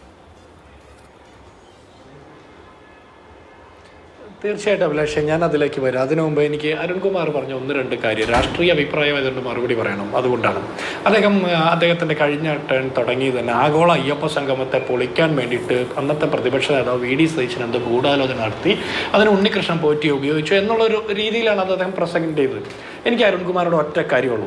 ആഗോള അയ്യപ്പ സംഗമം പരാജയമായിരുന്നു എന്നും അത് തെറ്റായ നടപടിയായിരുന്നു എന്നും അതൊരു പാർട്ടി സർക്കാർ ചെയ്യേണ്ട പരിപാടിയല്ലായിരുന്നു എന്നും അതിൽ യോഗി ആദിത്യനാഥിൻ്റെ ആശംസാപത്രം വായിച്ചത് തെറ്റായിരുന്നു എന്നും വെള്ളാപ്പള്ളി നടേശന് എൻഡോഴ്സ്മെൻറ്റ് കൊടുത്തത് തെറ്റായിരുന്നു എന്നും ഒക്കെ നിങ്ങളുടെ പാർട്ടിയുടെ തിരുത്തലിൻ്റെ ഭാഗമായിട്ട് താങ്കൾ നേരത്തെ പറഞ്ഞ തിരുത്തലിൻ്റെ ഭാഗമായിട്ടൊക്കെ കേൾക്കുന്നുണ്ട്. അങ്ങനെ ഉണ്ടെങ്കിൽ നല്ല കാര്യം. അങ്ങനെയൊക്കെ പറയേണ്ടി വന്നത് നിങ്ങളിത് ചെയ്തതുകൊണ്ടാണ്. എൻ്റെ ചോദ്യം അതല്ല. ആഗോള അയ്യപ്പ സംഗമം നടത്തിയതിൻ്റെ പേരിൽ ഊരാളുങ്കലിന് കൊടുക്കേണ്ട നോക്കുകൂലി ഇനത്തിലുള്ള കണക്ക് ഇതുവരെ വെച്ച് തീർന്നിട്ടുണ്ടെങ്കിൽ അതൊന്ന് പറയാം. അത് തന്നെ ആ ആഗോള അയ്യപ്പ സംഗമം തന്നെ ഒരു ഭൂലോക തട്ടിപ്പായിരുന്നു എന്നുള്ള കാര്യത്തിൽ ഒരാൾക്കും ഒരു തർക്കം ഉണ്ടാകാൻ സാധ്യതയില്ല. വിമാനത്തിൽ വന്ന് ശീതീകരിച്ച റൂമിൽ താമസിച്ച് അയ്യപ്പ സംഗമത്തിൽ പങ്കെടുത്തുകൊണ്ട് പോയ ആളുകൾ കഴിച്ചത് ആയിരക്കണക്കിന് 10,000-കണക്കിന് രൂപയുടെ ഭക്ഷണമായിരുന്നു എന്നൊക്കെ കേൾക്കുമ്പോൾ സാധാരണ പാവപ്പെട്ട സഖാക്കന്മാർ ഞെട്ടിയത് കൊണ്ടാണ് നിങ്ങളിപ്പോൾ തോറ്റത്. നിങ്ങൾ തോറ്റതിനെ ഞാൻ മോശമാക്കി പറയുന്നല്ല. അപ്പോൾ ഞാൻ പറയുന്ന അതാണ്. ഇനി ശബരിമല സ്വർണ്ണക്കൊള്ളയുമായി ബന്ധപ്പെട്ട് താങ്കൾ പറഞ്ഞു, അതും ഈ UDF എന്തോ വലിയ കാര്യങ്ങൾ ചെയ്തു, തെറ്റായ കാര്യങ്ങൾ ചെയ്തു, അത് സംരക്ഷിക്കാൻ വേണ്ടിയിട്ട് ഞങ്ങൾ എന്തോ ശ്രമിക്കുന്നു എന്നാണ് താങ്കൾ പറയുന്നത്. ഞാൻ ചോദിക്കുന്നത്, ശബരിമല സ്വർണ്ണക്കൊള്ള നിങ്ങൾ എന്നാണ് അറിഞ്ഞത്? നിങ്ങളുടെ സർക്കാരിൻ്റെ കാലത്ത് നടന്ന ഒരു കാര്യം നിങ്ങൾക്ക് ബന്ധമില്ലെങ്കിൽ നിങ്ങൾ അറിഞ്ഞിട്ട് എന്തുകൊണ്ട് മൂടി വെച്ചു? വിജിലൻസ് റിപ്പോർട്ട് മൂടി വെച്ചു. ശബരിമല സ്വർണ്ണക്കൊള്ളയിൽപ്പെട്ട ആളുകളുടെ പേരിലുള്ള നടപടിക്രമങ്ങളിൽ നിങ്ങളുടെ പാർട്ടി അമാന്തം കാണിച്ചു. പത്മകുമാറിനെതിരെ ഞങ്ങൾ തീരുമാനിച്ചോളാം. ഏതാ ഈ ഞങ്ങൾ? CPM മാത്രമോ? CPM-ന്റെ മാത്രം പ്രശ്നമല്ലെന്നേ പത്മകുമാർ. ഈ നാട്ടിലെ പൊതുസമൂഹത്തിന്റെ ഒരു പ്രശ്നമാണ്, വിശ്വാസികളുടെ വിശ്വാസികളുടെ ഒരു പ്രശ്നമാണ്, അമ്പലക്കൊള്ള നടത്തിയ ഒരു വിഷയമാണ്. അത് ഞങ്ങൾ സൗകര്യമുള്ളപ്പോൾ തീരുമാനിച്ചോളാന്ന്. കുറ്റപത്രം കൊടുക്കാത്തത് കൊണ്ടാണെന്ന്. കുറ്റപത്രം കൊടുക്കാതെ ഈ പ്രതികൾക്ക് സ്വാഭാവിക ജാമ്യം കിട്ടുന്ന രീതിയിലേക്ക് എങ്ങനെയാണ് പോയതെന്നുള്ള കാര്യത്തിലൊക്കെ ഒരുപാട് സംശയങ്ങളും ആക്ഷേപങ്ങളും നിലനിൽക്കുന്നുണ്ട്. എനിക്ക് അവിടെ നിങ്ങളോട് ഒരു ചോദ്യം, ഒറ്റ ചോദ്യമേ ഉള്ളൂ. ഈ കേരളത്തിലെ ഹൈക്കോടതിയും SIT നടത്തുന്ന അന്വേഷണം ശരിയായിരുന്നു എന്നുള്ള താങ്കളുടെ പാർട്ടിയുടെ ഇതുവരെയുള്ള വാദം. അങ്ങനെ ശരിയായിരുന്ന അന്വേഷണം നടത്തുന്ന SIT-യും നിരീക്ഷണം നടത്തുന്ന ഹൈക്കോടതിയും ഏതെങ്കിലും ഘട്ടത്തിൽ കോൺഗ്രസിനെതിരെ എന്തെങ്കിലും പറഞ്ഞിട്ടുണ്ടോ? കോൺഗ്രസ് ഏതെങ്കിലും തരത്തിലുള്ള ശ്രമം നടത്തിയായിട്ട് നിങ്ങൾക്ക് അറിയാമോ? ഇനി നിങ്ങൾക്ക് അങ്ങനെ ഒരു ആക്ഷേപം ഉണ്ടെങ്കിൽ നിങ്ങൾ അതിന്റെ തെളിവുകൾ കൊടുക്കേണ്ടതല്ലേ? ഇനി നിങ്ങൾക്ക് അത് നേരത്തെ അറിയാമെങ്കിൽ നിങ്ങളുടെ കാലത്ത് കാര്യത്തിൽ കേസെടുത്ത് അങ്ങനെ ഇടപെട്ടിട്ടുള്ള കോൺഗ്രസ് നേതാക്കന്മാരെ പിടിച്ച് ജയിലിടണ്ടേ? എന്തുകൊണ്ടാണ് ചെയ്യാതിരുന്നേ? ഈ മുരാരി ബാബു അടക്കം, ഈ പത്മകുമാർ അടക്കമുള്ള അതുപോലെയുള്ള നേതാക്കന്മാരൊക്കെ നിങ്ങളുടെ നേതാക്കന്മാരല്ലേ ശബരിമല സ്വർണ്ണക്കളയിൽ ജയിലിൽ പോയത്? ഏതെങ്കിലും ഒരു കോൺഗ്രസ് നേതാവ് ജയിലിൽ പോയോ? നിങ്ങളുടെ നേതാക്കന്മാർ കൊള്ളയടിച്ചു, അവർ ജയിലിൽ പോയി. ഇപ്പോഴും നിങ്ങൾ പറയാം കോൺഗ്രസ് എന്തോ കുഴപ്പം ചെയ്തു എന്ന്. അപ്പോഴും ഞാൻ പറയുന്നത് അവിടെ വരുന്ന അടുത്ത പ്രശ്നം, ഈ മംഗലാപുരത്ത് VD സതീശൻ മുഖ്യമന്ത്രി ആകുന്നതിന് മുമ്പ് അദ്ദേഹം സ്വകാര്യ സന്ദർശനം നടത്തി, അദ്ദേഹം മറ്റു പലരെയും കണ്ടു എന്നുള്ളതൊക്കെയാണ് നിങ്ങളുടെ ആഗ്രഹം. നിങ്ങൾക്ക് അതിൽ വാലിഡ് ആയിട്ടുള്ള എന്തെങ്കിലും അഭിപ്രായം ഉണ്ടോ? നിങ്ങൾക്ക് എന്തെങ്കിലും തെളിവുണ്ടോ? അദ്ദേഹം മുഖ്യമന്ത്രി ആയതിനു ശേഷം അത്തരത്തിൽ എന്ത് ശ്രമം നടത്തി? അതിൽ നിങ്ങൾക്കൊരു അഭിപ്രായം ഉണ്ടോ? അദ്ദേഹം അങ്ങനെ യാത്ര ചെയ്തതുമായി ബന്ധപ്പെട്ട് എന്തെങ്കിലും തെറ്റായിട്ടുള്ള കാര്യങ്ങൾ ചെയ്തത്, അവർക്ക് ഏതെങ്കിലും രീതിയിൽ ഫേവർ ചെയ്തതുമായി ബന്ധപ്പെട്ട അഭിപ്രായം നിങ്ങൾക്കുണ്ടോ? അദാനി ഞങ്ങളുടെ പാർട്ട്ണറാണെന്ന് വിളിച്ചു പറഞ്ഞത് ആരാണ്? വിഴിഞ്ഞം തുറമുഖത്തിന്റെ ഉദ്ഘാടന വേദിയിൽ അവർ പാർട്ട്ണർ എന്നാണ് പറഞ്ഞത്. അദാനി അപ്പോൾ നിങ്ങൾക്ക് മോശപ്പെട്ട ആളായോ? അപ്പൊ ഞാൻ ചോദിക്കുന്നത്, ഇതിൽ തരം പോലെ അഭിപ്രായം പറയാൻ പാടില്ല. എനിക്ക് ഒരു കാര്യം, VD സതീശൻ വ്യക്തിപരമായിട്ട് അദ്ദേഹം മുഖ്യമന്ത്രി ആകുന്നതിന് മുമ്പ്, തെരഞ്ഞെടുപ്പിന് ശേഷം അദ്ദേഹം MLA പോലും അല്ലാത്തൊരു സമയത്ത് അദ്ദേഹം നടത്തിയ ഒരു തെരഞ്ഞെടുപ്പിന് ശേഷം മുഖ്യമന്ത്രി ആകുന്ന സമയത്ത് നടത്തുന്ന ഒരു യാത്രയിൽ അദ്ദേഹം പങ്കെടുത്തു, കണ്ടു, മിണ്ടി എന്നൊക്കെയാണ് നിങ്ങൾ പറയുന്നത്. നിർമ്മല സീതാരാമനും പിണറായി വിജയനും നടത്തിയ സംഭാഷണത്തിൽ എന്ത് കാര്യമാണ് ചർച്ച ചെയ്തതെന്ന് ഇന്ന് വരെ കേരളത്തിൽ ആർക്കെങ്കിലും അറിയാമോ? താങ്കൾക്ക് അറിയാമെങ്കിൽ താങ്കൾ അത് പറയാമോ? അപ്പൊ ഇങ്ങനെ കുറെ കാര്യങ്ങളുണ്ടെന്ന്. ഒരാൾ അധികാര സ്ഥാനത്ത് ഇരുന്നു കൊണ്ട് നടത്തുന്ന സെറ്റിൽമെന്റുകളും അഭിപ്രായങ്ങളും സന്ധി സംഭാഷണങ്ങളും ചർച്ചകളും, മറ്റേ ആൾ അധികാര സ്ഥാനത്ത് ഒന്നും ഇല്ലാത്തപ്പോൾ നടത്തിയ അദ്ദേഹത്തിന്റെ യാത്രകൾ, നിങ്ങൾക്ക് അതിൽ രാഷ്ട്രീയമായിട്ടുള്ള ആക്ഷേപമുണ്ടെങ്കിൽ നിങ്ങൾ അത് പറയാം. നിങ്ങളുടെ കയ്യിൽ അതിൽ നിയമപരമായിട്ടുള്ള എന്തെങ്കിലും തെളിവുകളോ ഇടപെടലുകളുമായി ബന്ധപ്പെട്ട കാര്യമുണ്ട്, അതും പുറത്തുവിടാം. ഇതൊന്നും ചെയ്യാതെ നിങ്ങൾ ഊഹാപോഹങ്ങളുടെ അടിസ്ഥാനത്തിലല്ല ഇക്കാര്യത്തെ അഡ്രസ് ചെയ്യേണ്ടത്. ഇനി താങ്കൾ ഇപ്പോഴും ഈ ചർച്ച തീരുന്നത് വരെ താങ്കളുടെ അഭിപ്രായം എന്താ? ഈ പറഞ്ഞ KB പ്രദീപ് എന്ന് പറഞ്ഞ അഡ്വക്കേറ്റ് മിടുക്കനാണ്, കുഴപ്പമില്ല എന്നാണ്. എനിക്ക് അങ്ങനെയും ഒരു അഭിപ്രായമില്ല. ഞാൻ പറഞ്ഞല്ലോ, അദ്ദേഹം മിടുക്കനാണോ മിടുക്കനല്ലേ എന്നുള്ളത് എൻഡോഴ്സ് ചെയ്യലല്ല പണി. അദ്ദേഹത്തിന്റെ നിയമനവുമായി ബന്ധപ്പെട്ട ഒരു തെറ്റ് സംഭവിച്ചു, അതിൽ ശ്രദ്ധക്കുറവ് സംഭവിച്ചു. അത് ഇമ്മീഡിയറ്റ് ആയിട്ട് അദ്ദേഹത്തിന് ഒരു ഫയൽ ആക്സസ് ചെയ്യുന്നതിന് മുമ്പ് അദ്ദേഹത്തെ സ്ഥാനത്ത് നിന്ന് മാറ്റി. തെറ്റ് സംഭവിക്കാൻ പാടില്ലായിരുന്നു എന്നുള്ളതാണ് അഭിലാഷ് പറഞ്ഞത്. സംഭവിച്ചിട്ട് തിരുത്തുന്നതിനേക്കാൾ നല്ലത് അതല്ലേ എന്ന് തീർച്ചയായിട്ടും അഭിലാഷിന്റെ നിരീക്ഷണം കറക്റ്റാണ്. നിങ്ങൾ പറഞ്ഞ വിമർശനം പോസിറ്റീവായിട്ട് എടുക്കുന്നു. അങ്ങനെ സംഭവിക്കാതെ അത് തിരുത്തേണ്ട ഇടപെടുത്താതെ മുന്നോട്ട് പോകാൻ പറ്റുമെന്നുള്ളതാണ് ഞങ്ങളുടെ പ്രതീക്ഷ. 10-25 ദിവസമല്ലേ ആയിട്ടുള്ളൂ, ചില കുറവുകൾ വരുന്നു, ഒരുപാട് ആളുകളുടെ ഫയൽ വരുന്നു. ഇതെല്ലാം കൂലങ്കഷമായി പരിശോധിച്ചിട്ടായിരിക്കില്ല മന്ത്രിമാരെ ഒപ്പിടുന്നത്. അതിൽ വന്നിട്ടുള്ള തെറ്റുകൾ നിങ്ങൾ ചൂണ്ടിക്കാണിക്കണം. 10 വർഷക്കാലം കേരളത്തിലെ മാധ്യമങ്ങൾക്ക് സാധിക്കാതിരുന്നത് ഞങ്ങൾ ഭരിക്കുന്ന കാലത്ത് ചെയ്യണമെന്നാണ് അഭിപ്രായം. വെൽക്കം ചെയ്യാണ്. നിങ്ങൾ ഓരോ ഇഞ്ച് ബൈ ഇഞ്ച് ഓഡിറ്റ് ചെയ്തുകൊണ്ട് തന്നെ മുന്നോട്ട് പോകണം. കേരളത്തിലെ പൊതുസമൂഹത്തിന് വേണ്ടി സംസാരിക്കാൻ കേരളത്തിലെ മാധ്യമങ്ങൾ അങ്ങനെയാണ് ചെയ്യുക. അത് അഡ്മിറ്റ് ചെയ്യുവോ, അതിൽ കറക്റ്റീവ് സ്റ്റെപ്സ് എടുക്കുവോ തുടങ്ങിയ കാര്യങ്ങൾ അതായത് സർക്കാരുകൾ ചെയ്യേണ്ട കാര്യമാണ്. ഒരു ഇടവേളയ്ക്ക് ശേഷം ഞാൻ അരുണിലേക്ക് വരാം. ഈ ചർച്ചയുമായി ബന്ധപ്പെട്ട ഒരു വാർത്ത കൂടി ഇപ്പോൾ വരികയാണ്. CPI നേതാവും പ്ലീഡറായിരിക്കുന്നു. ഹൈക്കോടതിയിലെ സീനിയർ GP ആയിട്ട് CPIയുടെ വനിതാ നേതാവും തൃപ്പൂണിത്തുറ ലോക്കൽ കമ്മിറ്റി അംഗവും മഹിളാ സംഘത്തിന്റെ നേതാവുമായിട്ടുള്ള പി ദീപ്തിയെ നിയമിച്ചു. ഈ ഉത്തരവ് ഇറങ്ങിയതറിഞ്ഞ CPI നേതാക്കൾ അവരെ പാർട്ടി സ്ഥാനങ്ങളിൽ നിന്ന് പുറത്താക്കിയിട്ടുമുണ്ട്. ബിനിലാണ് വിവരങ്ങളുമായി ചേരുന്നത്. കക്ഷി വ്യത്യാസമില്ലാതെ GP സ്ഥാനം കിട്ടിയിട്ടുണ്ടല്ലോ ബിനിൽ. സാധാരണ നിലയിൽ ഇതൊക്കെ രാഷ്ട്രീയ നിയമനങ്ങളാണ്. ഇതൊരു വിശാല മനസ്കതയാണോ അതോ വേറെന്തെങ്കിലും താല്പര്യമാണോ? അഭിലാഷ്, KB പ്രദീപിന്റെ നിയമനം വിവാദമായതിന് പിന്നാലെയാണ് മറ്റൊരു GP നിയമനത്തിൽ കൂടി സർക്കാർ കുഴപ്പത്തിലാകുന്നത്. തൃപ്പൂണിത്തുറയിലെ CPIയുടെ ലോക്കൽ കമ്മിറ്റി അംഗമായിരുന്നു സീനിയർ ഗവൺമെന്റ് ലീഡറായി നിയമിതനാകുമ്പോൾ പി ദീപ്തി. അതിനുശേഷം ഈ വിവരം CPI നേതൃത്വം അറിയുന്നു. അങ്ങനെ കഴിഞ്ഞ ദിവസം ഈ ഉത്തരവിറങ്ങിയതിന് ശേഷമാണ് അവരുടെ രാജി ആവശ്യപ്പെട്ട് വാങ്ങിയതെന്നാണ് CPIയുടെ ലോക്കൽ കമ്മിറ്റി സെക്രട്ടറി തന്നെ വ്യക്തമാക്കുന്നത്. അതേസമയം നമ്മൾ ദീപ്തിയുമായി സംസാരിച്ചിരുന്നു. ദീപ്തി പറയുന്നത് മറ്റൊരു ഭാഗമാണ്. താൻ നേരത്തെ തന്നെ CPIയിൽ നിന്ന് ഒഴിഞ്ഞിരുന്നു എന്നതാണ് അവരുടെ വാദം. ദീപ്തി എന്തായാലും ഈ GP സ്ഥാനം ഏറ്റെടുക്കുന്നില്ല. താൻ അതിൽ നിന്ന് പിന്മാറുകയാണ്, സീനിയർ GP സ്ഥാനത്ത് നിന്ന് പിന്മാറുകയാണ്. അതുകൊണ്ട് ചുമതല ഏറ്റെടുക്കാത്തത് കൊണ്ട് തന്നെ രാജിയുടെ ആവശ്യമില്ല എന്നതാണ് ദീപ്തിയുടെ നിലപാട്. നമ്മൾ AG's ഓഫീസുമായി ബന്ധപ്പെട്ടിരുന്നു. അവർ പറയുന്നത് ഈ പി ദീപ്തി ചുമതല ഏറ്റെടുത്തിരുന്നില്ല, അതുകൊണ്ട് തന്നെ അവരുടെ രാജി ചോദിച്ച് വാങ്ങേണ്ട കാര്യമില്ല എന്നതാണ് പറയുന്നത്. എന്തായാലും ഒരു CPIയുടെ വനിതാ നേതാവായിരുന്നയാൾ ഈ പദവിയിലേക്ക് അവർ നിയമിക്കപ്പെടുമ്പോൾ ആ ചുമതലകളിൽ അവർ ഉണ്ടായിരുന്നു എന്നാണ് CPIയുടെ പാർട്ടി കമ്മിറ്റി പറയുന്നത്. പക്ഷേ ദീപ്തി പറയുന്നത് മറ്റൊരു വാദമാണ്. എന്തായാലും സർക്കാർ ഈ GP ചുമതല ഏറ്റെടുക്കുന്നില്ലല്ലോ, അതുകൊണ്ട് എനിക്ക് തോന്നുന്നു ആ വിവാദം വലിയ തോതിൽ പുരോഗമിക്കില്ലായിരിക്കും. ചുമതല ഏറ്റെടുക്കുന്നില്ല എന്ന് വ്യക്തമാക്കിയിട്ടുണ്ട് ആ വ്യക്തി. ശ്രീ അരുൺകുമാർ, നമുക്ക് ചർച്ച അവസാനിപ്പിക്കേണ്ട സമയവുമായി. ഇപ്പോൾ കോൺഗ്രസിന് അല്ലെങ്കിൽ UDFന് സംഭവിക്കുന്ന തെറ്റുകൾ അവർ അഡ്മിറ്റ് ചെയ്യുന്നുണ്ടെന്ന് തിരുത്തുന്നുണ്ട്. നിങ്ങളും അങ്ങനെ ചെയ്തിരുന്നെങ്കിൽ, ഇപ്പോൾ ഈ പത്മകുമാറിന്റെ കാര്യത്തിലൊക്കെ നേരത്തെ ചെയ്തിരുന്നെങ്കിൽ ഇപ്പോൾ റിവ്യൂ റിപ്പോർട്ടിൽ അന്ന് അങ്ങനെ ചെയ്യാമായിരുന്നു എന്ന് പറയേണ്ടി വരില്ലായിരുന്നല്ലോ. അപ്പോൾ ഈ തിരുത്തുന്നു എന്നുള്ളതിനെ സ്വാഗതം ചെയ്യുന്നോ? അഭിലാഷേ, ഒരു തിരുത്തൊന്നുമില്ല. ഇപ്പൊ 1-2 കേസ് പുറത്തു വന്ന് ജനങ്ങളുടെ മുന്നിൽ നാണം കെട്ട് വലിയ പ്രതിഷേധം വന്നപ്പോൾ തിരുത്തിയെന്നല്ലാതെ പുറത്തു വരാൻ നിരവധി കേസുകളുണ്ട്. ഹൈക്കോടതിയുമായി ബന്ധപ്പെട്ടുകൊണ്ട് തന്നെ ഞെട്ടിപ്പിക്കുന്ന വിവരം വരും ദിവസങ്ങളിൽ വരും. ഞാൻ ഒറ്റ കാര്യം പറയട്ടെ. ഇപ്പൊ MLA അല്ലാതെ മന്ത്രിയായി ചുമതലയേൽക്കുന്നതിന് മുമ്പ് ചെയ്ത യാത്ര എന്നാണല്ലോ കോൺഗ്രസ് പ്രതിനിധി പറയുന്നത്. MLA ആയി, മന്ത്രിയായി, മുഖ്യമന്ത്രി ആയതിനു ശേഷമാണ് ഈ ഗവൺമെന്റ് പീഡർമാരുടെ ലിസ്റ്റുമായി ബന്ധപ്പെട്ടുകൊണ്ട് ഇത്തരത്തിലൊരു നിയമനം നടത്തിയത്. അതുകൊണ്ട് ഞങ്ങൾക്കറിയില്ല, അതൊക്കെ നിയമമന്ത്രിക്ക് വിട്ടിരുന്നു, മുഖ്യമന്ത്രിക്ക് വിട്ടിരുന്നു എന്ന് പറഞ്ഞത് സാക്ഷാൽ മുരളീധരൻ തന്നെയാണ്. മുരളീധരൻ പറഞ്ഞല്ലോ അങ്ങ് വിട്ടിരുന്നു, എനിക്ക് ഒരു ഉത്തരവാദിത്വം ഇല്ല എന്ന് പറയുന്ന സാഹചര്യം. അപ്പോ കൃത്യമായി ഉണ്ണികൃഷ്ണൻ പോറ്റിയെ രക്ഷിക്കണമെന്നുണ്ട്, 9ാം പ്രതി സ്മാർട്ട് ക്രിയേഷൻസിനെ രക്ഷിക്കണമെന്നുണ്ട്, ഭണ്ഡാരിയെ രക്ഷിക്കണമെന്നുണ്ട്. അത് ആർക്കാണ് ആ രക്ഷിക്കണം എന്നുള്ളത്? അവരാണ് ഈ നിയമത്തിന് പിന്നിലെന്ന് കൃത്യമായി തെളിയിക്കുന്ന വിവരം അവസാനിക്കുമോ തുടരുമോ എന്നുള്ളത് വരും ദിവസങ്ങളിൽ കാണാം. 4 പേർക്കും വളരെ നന്ദി. സൂപ്പർ പ്രൈം ടൈം അവസാനിച്ചു. നമസ്കാരം.